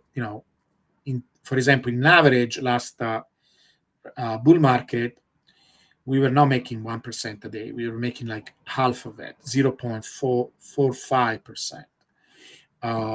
So it's kind of a best case scenario, crazy scenario that we continue to go up like that. Now we could average over a long period of time. Let's say we did it over the last 60 days. Now it's a little bit more reasonable, because if we do it, still pretty crazy, right? Because we went up. Now you almost have to average over 365, because anyway, when we are at the top, you will say, okay, what was the average over 365, right? When we reach the top, you will want to know over 1 year what was the average return, right? And if you do that right now, it's more like 236. So if we take, and it's not the most appropriate, because of course we were a period of time where if you look at the entire year, right, from year to this, it's pretty good, right? But we mostly went along with power law, right? So it looks good. It probably means that we should beat the power law, right? And it was a little bit more bullish, because we did have in this year we had this period where we were going very fast up because of the ETF, and we had a correction, But this is what it means that, in fact, if you look at, right, it's about 0.27, right? So it's pretty good. If we right now we are 1%, but if it will take only 0.2% to reach 200,000, right? But it means that the goal of 200,000, it's quite sensible, right? But I mean, it's something that we could reach relatively easy. And here I have projection, right? What the power law by itself says. Just by pure power law, if you don't go faster than power law, it should be 137 1 year from now. In March, by pure power law, we are 108. So I think during a bull run, we never go below the power law. So we should be, by March, we should be very well above 100,000 and not go back to 100,000. Now, what happens after the top? Well, if we go back to the support, we are supposed to go back to 70,000. That is what the idea is, right? And the power law, according to the power law, we always go back to the support. So the support in 2 years from now, so to 26, the final quarter of 25, basically, no, 26, we are supposed to be at the bottom again, at the support level, like we were here, and that should be around 70,000, 75,000, something like that. So this is another tool we can look at, what we are doing moment by moment. Right now, we are for sure in a very good trajectory. I don't know how long it's sustainable to do, 1% a day, like we did in the last couple of months. Okay. What can we look at? We can look at MicroStrategy very quickly. So I did these models. The fact with MicroStrategy, we went very fast in a power. We were following like a power law model. We can discuss more of this maybe another time, but for some time, Bitcoin and MicroStrategies were very strongly correlated with each other, basically along the power law. MicroStrategy had a leverage of about 1.3, basically. So the power law for MicroStrategy was 7.1 instead of being 5.7. So it was like a super power law. And then we decoupled it was like this initial jump, but the general pattern was the same. And then we started to go, right now also Bitcoin itself. So this orange is the model, and the red here is the price of Bitcoin itself. The model and the price started to become also exponential, but MicroStrategy price itself, it is blue. See how straight it is? That is an exponential. It went completely exponential.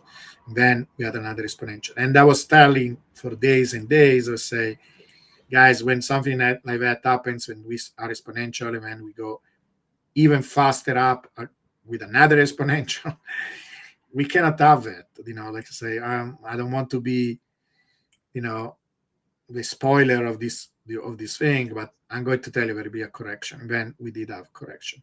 And the cool thing that this new method that I'm using, that is called the log periodic power law. Unfortunately, I cannot make a trading view indicator of that because it's too intensive computational. But I will try to, for the Discord group, I will try to. In fact, even now we have a channel where we are going to give updates, and that method can tell things like this. And in fact, he was able to detect this correction several days ahead. He said, we are going to have a correction. And he was right, was completely right. It doesn't tell us all the corrections, but the major ones is going to pick up with a very high level of confidence. So you see, these are typical human behavior where you see faster and faster oscillations. And these faster oscillations are associated with strong corrections. Human beings are predictable in this way. It actually can detect events like this. I don't think there is much to report. And beside, okay, the price is stabilizing, it's behaving a little bit more reasonably. Let's monitor it, right? I think if we see other things like this where people start to go crazy, start to speculate, start to push it up, it's fun. I don't think it's healthy. Today I was, not because I am against British authors, but he was talking about these flywheels. Like he went in this fantasy of okay, I'm very big, and these guys are going to. He was talking about option. They want to do. They want to do delta edging, and it basically means you're trying to cover yourself. Because if you don't want to be wrong, so you want to also buy the underlying asset. It started to go in this fantasy where basically it was like a runaway process. If you hear somebody talking about that, you run away, because it doesn't matter how enthusiastic. I'm very strong supporter of MicroStrategy. I think it plays an incredible role. I have an idea, of course. Michael Saylor will not listen to my ideas. He doesn't even adopt the power law that he should, at least not officially. But I think he should do what the power law does. He should keep that power law relationship by whatever it does, many shares he issues, etc. I think will be wonderful if it was a power law, because he will give an edge and you will have some leverage, but he will not go crazy exponential like that. And everything that is exponential eventually correct itself, right? And right now, these corrections were big, but not crazy. If you amplify this thing even more, in particular, when we are close to critical periods, like the possible peak of a cycle, some people can get really hurt, okay? Because the corrections will not be small, will be huge. And you will amplify the correction also going down. And hopefully nothing crazy happens. Hopefully Saylor is not, Bankman Friedman and what other people like that, right? We don't want to make this kind of analogies, but let's be careful here. Let's try to do it in a sustainable manner where it is an amplification of what Bitcoin does, but without going crazy. Now, the market is the last word. That is the beauty of it, right? How it supported Bitcoin growth, how made Bitcoin this incredible phenomena over time. If MicroStrategy does something stupid, it will be punished by the market. But it's not better to think ahead of time, and do it in a sustainable manner. Like, for example, I really didn't like when he was challenging people to short MicroStrategy. People will do that, and you're not invincible, right? It's when you go from being a good leader to, somebody that, is not really showing good leadership skills. If you start to do, I like people that have strong convictions. I am the first one saying, oh, the power law is this, and doing with conviction. One thing is doing with conviction. One thing is getting into trouble, right? Challenging directly people like that. It nonsense. Even when he says, I'm going to buy the top. Look, if I am an investor in MicroStrategy, I would like you to buy at the bottom. Don't buy at the top. It's not a good. Now, of course, you could say, if you buy at the top, I'm not going to invest in you. But why being? I know what he's doing. He's trying to say, I believe Bitcoin so much that it doesn't matter if you buy at the bottom or the top. It does matter. You can still say what you're trying to say without these hyperbolic, type of statements. You're not a good fund manager. You're acting like a fund manager, right? This is what you're doing. You're not good fund manager if you buy at the top. Yeah, okay, that's a meme. It's okay, because he's trying to say, this is what he's trying to say. Doesn't matter where you buy, Bitcoin is going up 10 times anyway from here.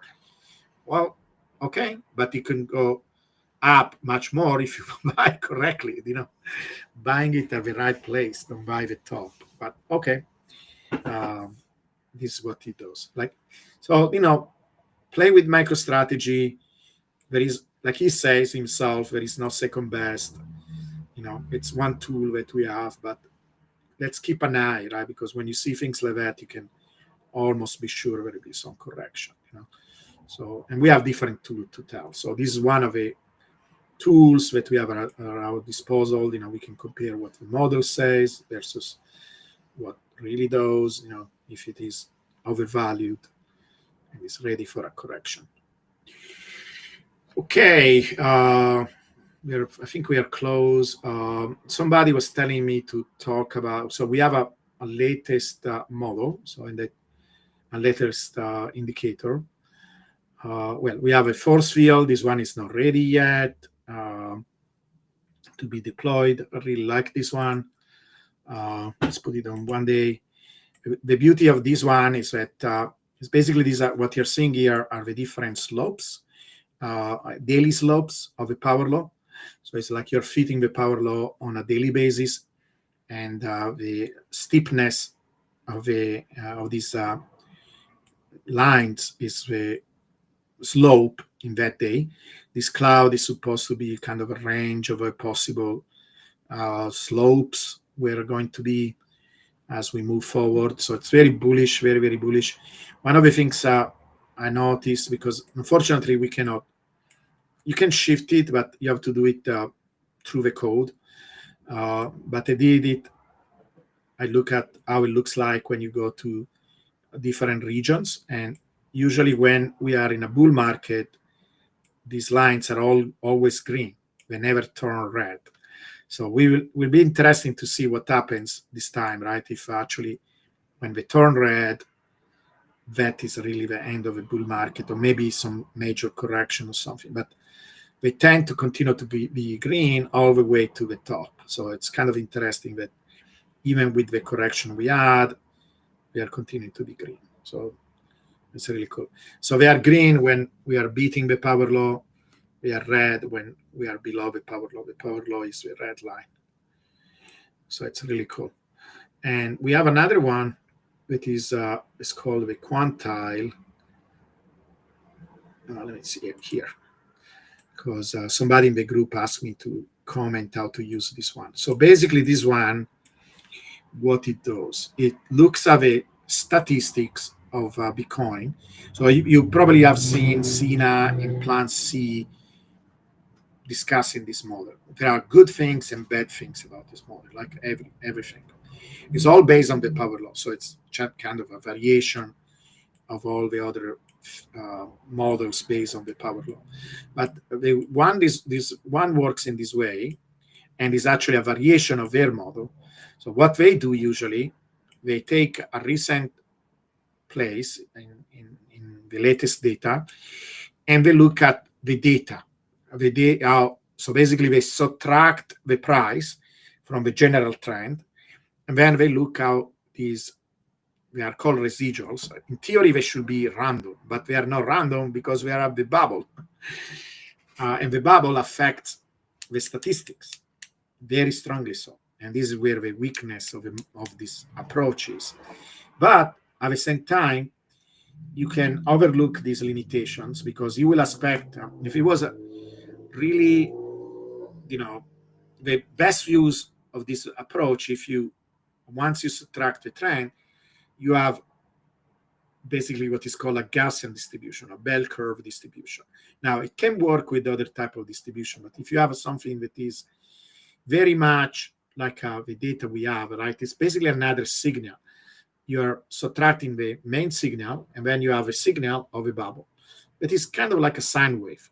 So it's bimodal, and the statistic here cannot really handle that because, for example, so you're looking basically how far the data goes once you subtract the general trend from the trend. This is what you're looking at.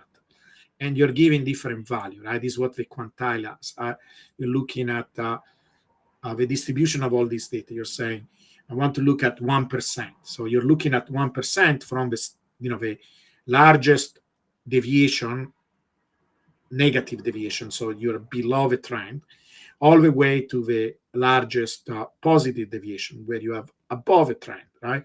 So if it is 1% quantile, it means from the bottom, from the smallest value, to 1% deviation, right? Basically, with 1% total of all the data, right? It will be like a small little tail of this distribution, right? If you're looking at all the different data, how the data looks like in terms of their deviation, right? Imagine you did this with height of people, right? The majority of people will be at the center, right? With some kind of average height, let's say for male people, for males. And then there will be a small little quantity of people that is very, very short, like basically kind of almost like dwarfs, right? So 1% of the people will be in this, on the left side of a distribution. So very small people, right? Then you say, okay, let me include 2% of the people. Okay, you now start to get a little bit taller people, 3%, 10%. As you come close to the 50%, basically, you will get kind of like half, right? If a distribution looks like a bell curve. It doesn't. In this case, first of all, if you just look at deviations per se that are not normalized, and you need also that you have the other component that makes things a little bit more complicated because the deviation in the beginning were much, much bigger than the deviation that we have right now during the bubble. So somehow you have to account for that too, and this method doesn't. If you don't do it, then you still get like a peak shifted to the left. It's huge peak to the left. So there is not a central peak. It's not symmetric, and so it makes things a little bit more complicated in terms not of calculation. You can still do all the calculation you need to do, the interpretation. Yeah. So for example, if you stick with their method, and I'm going to do another one where I'm not going to use these non-normalized deviations. I'm going to include also the decay. If you do like that, then you actually get two regimes. You get one regime close to the bottom and one regime to the bottom. But I'm still thinking how I could do a graph like this using that approach. I don't know. I have to think about it.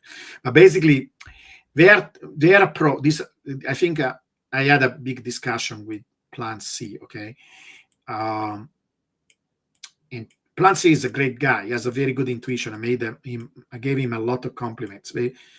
I'm not trying to criticize him, but just to give you some background. He's still learning about stats. Okay, he doesn't have like a. And Sina knows a little bit better because he's a PhD. He studied these things. He's also teaching this, but we have different point of view. I'm thinking always like a physicist, about these things. that it gives you a different type of training, different type of understanding. But to me, there are two very distinct regimes. Plan C motivation was, I want something that doesn't commit to the idea that we have cycle. Can we come up with statistics that is valid all the time? And you can, and this is what you get if you do it in that way.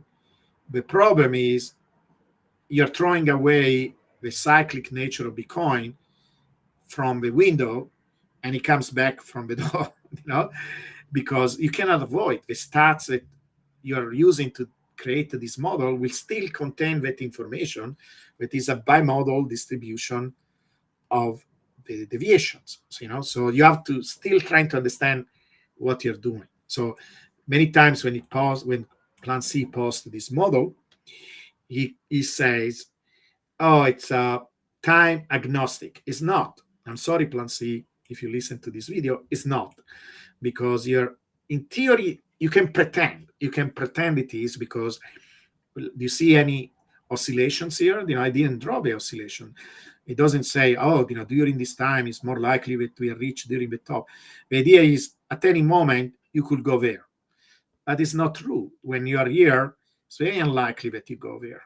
And when you are here, it's very likely that you go there, right? So you cannot ignore the fact that so far we do see these bubbles.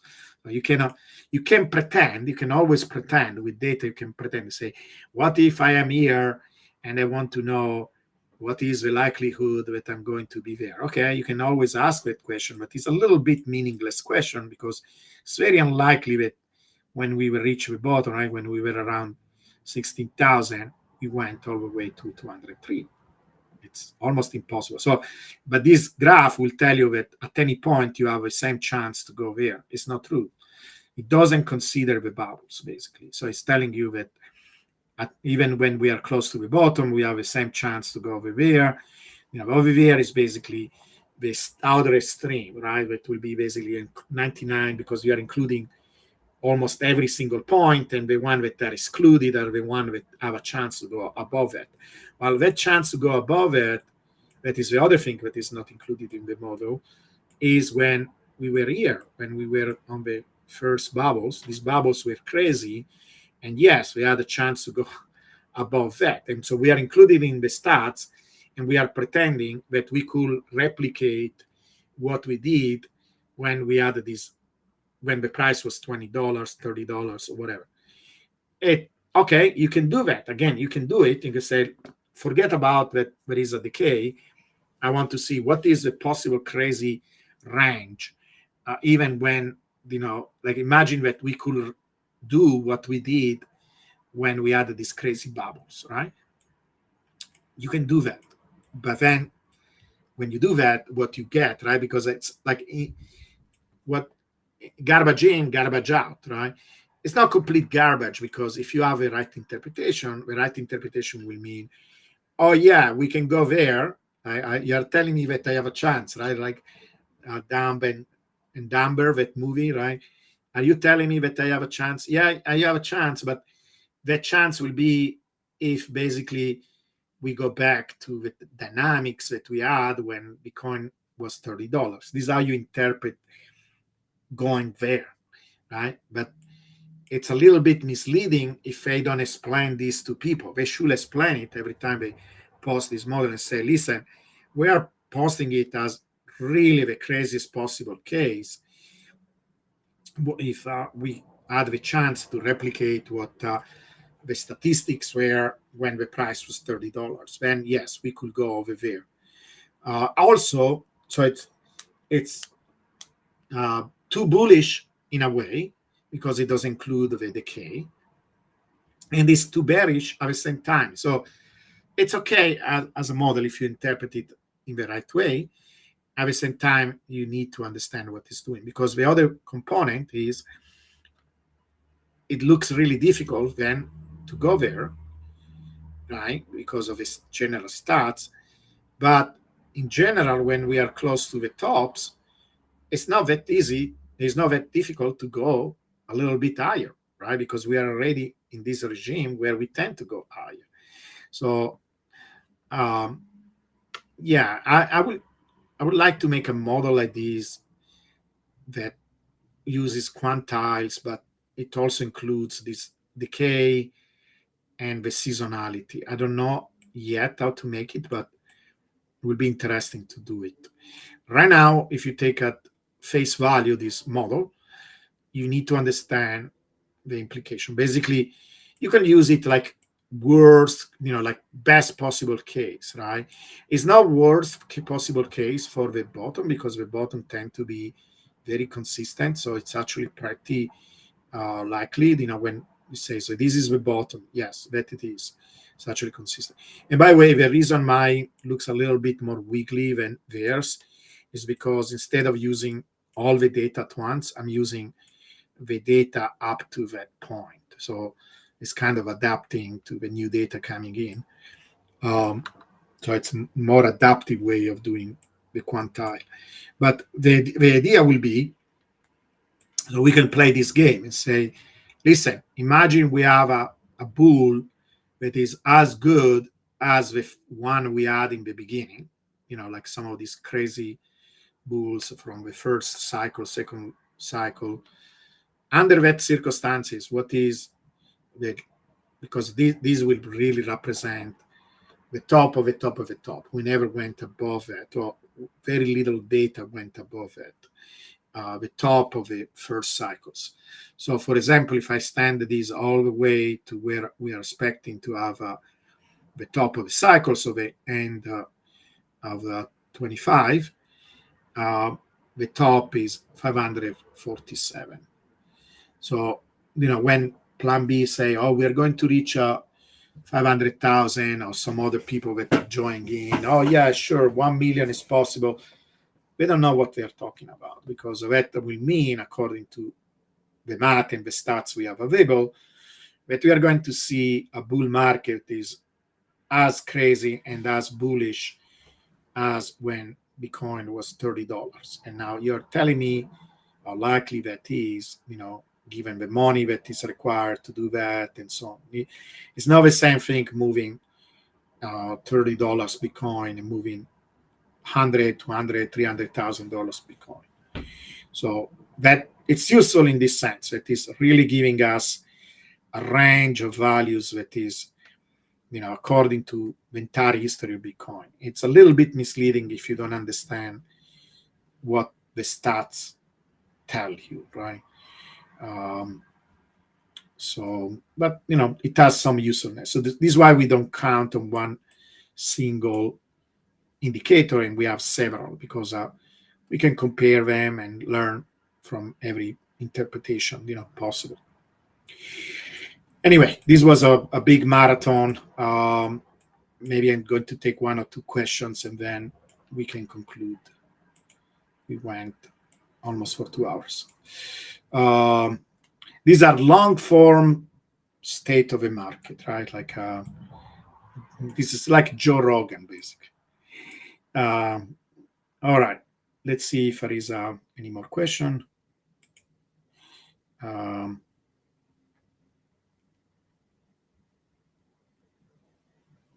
No, okay. I'm scrolling. I agree. Okay. Oh yeah, he posted on YouTube channel. Okay, and you give me in his channel. Okay. Do you have a link for my interview with Cardone? I don't even know that.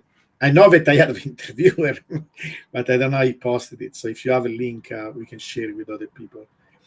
I'm going to look for it, but it will be cool if you can post it. James, if James, you're still around. Not even Bitcoin higher. So, okay, yes, sailors say the volatility. Yeah, because it's amplified, right? Now, the other thing I don't like when people talk about this thing is they talk about volatility when they mean the general trend, right? Or we say, oh, it has a lot of volatility. It means it's going up. Or that implies, I don't like the term because it implies that it can go up as much as down, right, at any moment. And instead, again, we have these very precise patterns. And when they discuss these, when Taylor goes and start to discuss these in the different TV channels, etc., he rarely says, look, Bitcoin, and he will not even have to tell about the power law. He will have to say, have you ever seen a 4-year moving average of Bitcoin? Do you know it is basically a monotonic curve? Monotonic means basically a smooth curve, right? In fact, I do have a graph of that. Have you ever seen? And then he could mention the power law because, there is so much science behind it, but fine, maybe it doesn't because it may be committing to a particular model and that it has some liability. But, he did make models, and people say, oh, all the models will be destroyed. He did create models, they were bad models, but he should show them a 4-year moving average that I have somewhere. Where is it? I have it. Okay, where is it? You should show them a 4 years moving average of Bitcoin. Okay, I don't have it here. I'm afraid of jumping from. I do have PMI though. Yeah, can you see PMI? This is PMI. This is what I was telling you before. The PMI oscillations, you see, they are strongly connected with the cycles. This index, the green line is the index that we were discussing before. I'm looking for the 4-year moving average. I thought I had it. If I don't have it, we can look it up next time. Oh yeah, it is here.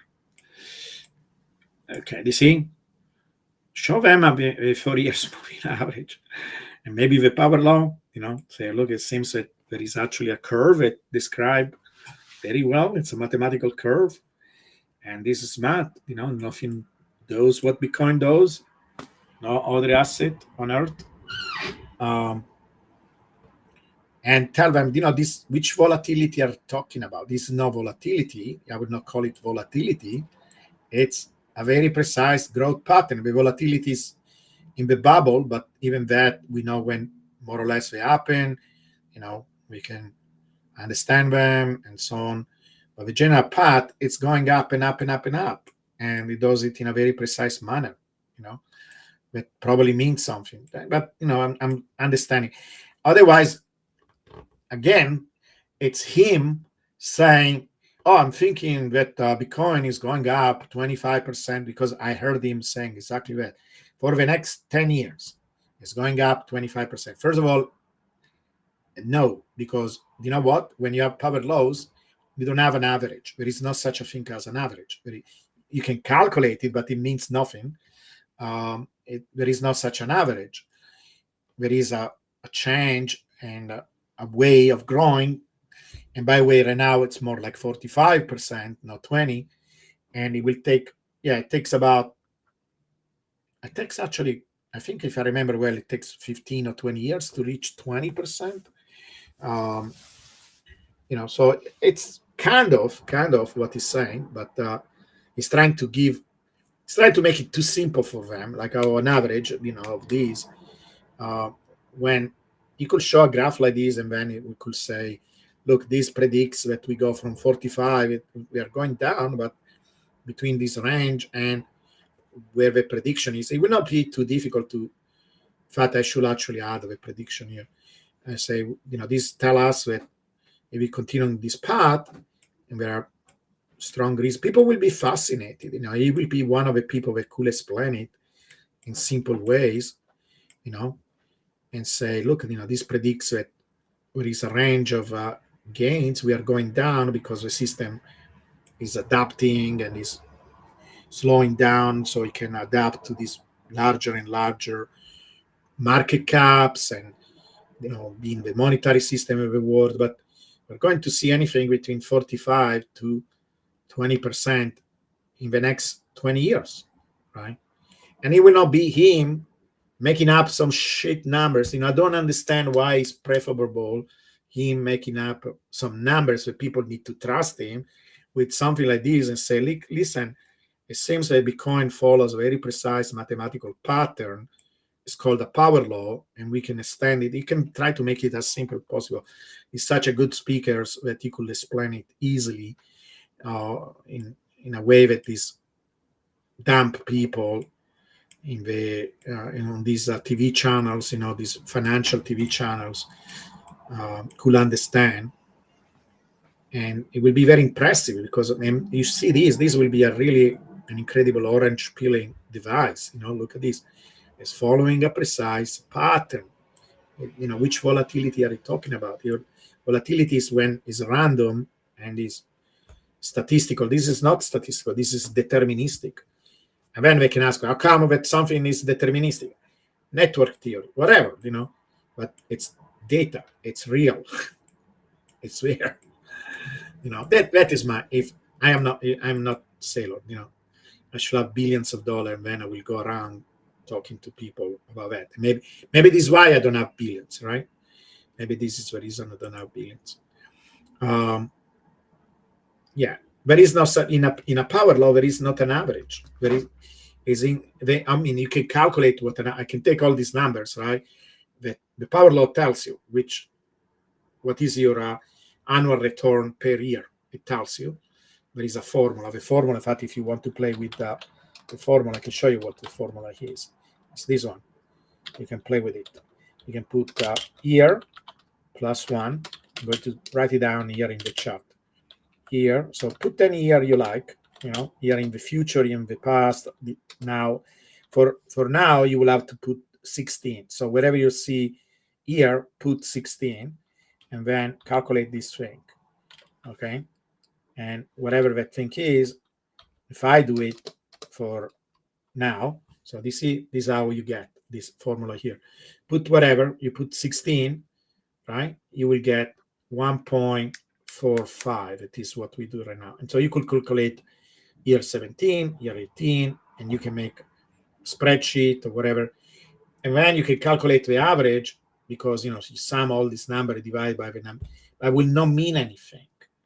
That number, like you see, the usual meaning that we have of an average is when you have a distribution that is symmetric and this, the bell curve. In a power law, there is no such a thing. It's a number that will not represent anything. So I don't know. You will simply say, it will be better to say, listen, if we continue with this path that we have done for 15 years, and there are some very strong scientific reason to think that it will continue like that, we are expecting anything between 45 to 20% within the next 20 years. That will be the simplest way to explain it. And in these 20 years, it will beat anything because almost anything doesn't go up 20% a year, And if you can do better than that, will also give some sense of urgency that it's better to do it now than in 10 years from now because that number is going down, Right now it's 45. In a few years from now, it's going to be 30. So invest now. So it will be a better way of explaining. But okay, whatever. We know this. We have this knowledge, and many people don't. So it's kind of cool. Yeah, and the other aspect is that we do have a volatility, in particular with the bubble, and we can use that. We can use that because my philosophy is that we can use the power law as a reference, and then we use the bubble where we do some stuff when we reach the top, whatever we want to do. Some people will buy some put options. Some people will sell a little bit of their Bitcoin. Whatever you want to do. The goal is actually to make volatility our friend, where we can use it to multiply our Bitcoin. And that requires some knowledge. You have to do it carefully. You want to do stupid things, but you can use this knowledge on you for your own advantage. That is the entire idea. Anyway, guys, hopefully these add some useful information for you guys. I will try to do this every week. It's going to be a little bit repetitive because unless there is something different, but maybe we can. I will try to give less of an introduction because that is what took a lot of time, but there are still people that don't know the basic idea. So hopefully you were patient to go through the main ideas, and also it helps a little bit to repeat sometime. But maybe we can use this as a reference. People can go this and learn about the big picture, and we can go more in the details.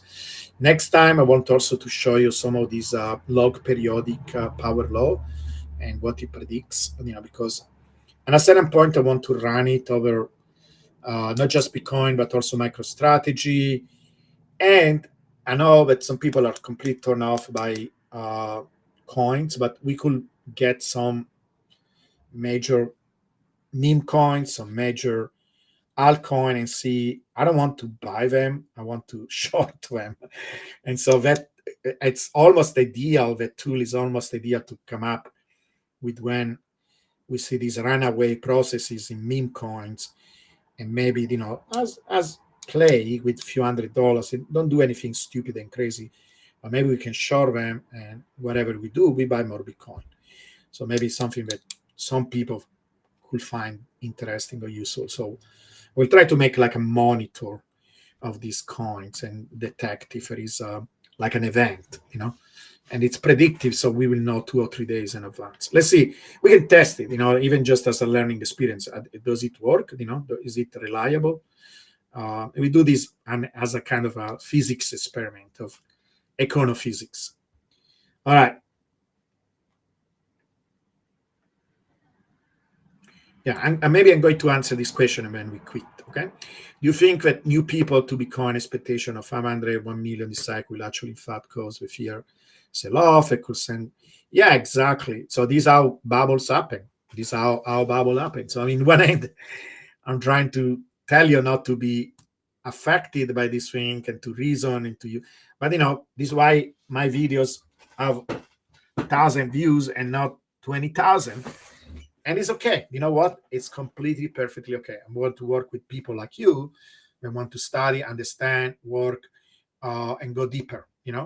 There are plenty of other influencers for all the other BS, and they will be the one causing the crash. They will be the ones, okay? The people will listen to them. They will do that because it's human nature. You cannot fight human nature, right? I mean, personally, you can, because you can say, listen, I'm not going to do what all the other sheep is doing. This is why you're a Bitcoiner in the first place. But there are different levels, right? Maybe it's a rite of passage where these people, like all of us, did stupid things with Bitcoin. I did it in 2013. I did a bunch of stupid things myself. I didn't have all this knowledge from nothing, and so maybe it's part of the learning process. They need to do these stupid things at least once. They will buy the top, and some of us will sell the top, right, and buy the bottom. Not everything, right? I never say we should sell all our Bitcoin, just a little bit, and then rebuy at the bottom, and maybe buy some put option against MicroStrategy or ETFs or something, and then we can use this volatility to get more Bitcoins, because that is the final goal, right? And and it's human nature, and these people, have the wrong expectations. They are coming in. They are like the people during the tulip mania. All the kings in the world will come to Netherlands and and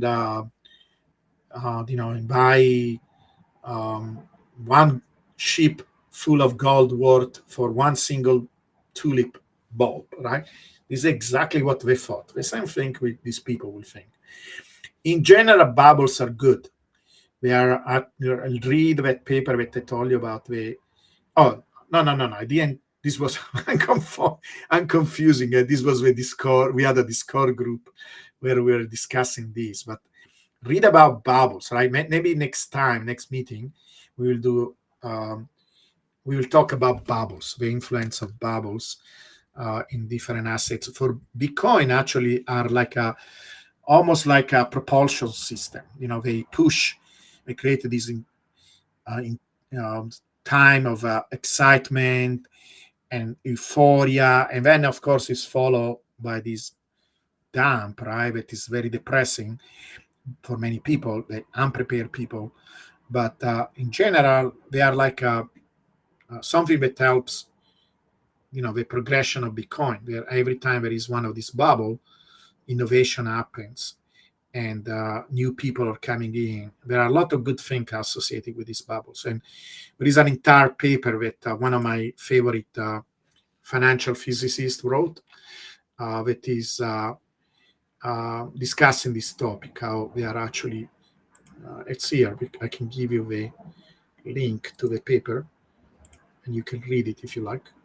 So it doesn't have a lot of math. It's one of these papers that actually is relatively easy to read. It's this one. It's the title of this paper is "Boom, Bust, and Bitcoin Bubbles as Innovation Accelerators." It's a really cool paper. The only bad things mention S2F. I think because they wrote the paper when S2F was still, an acceptable thing. People didn't look into it too much.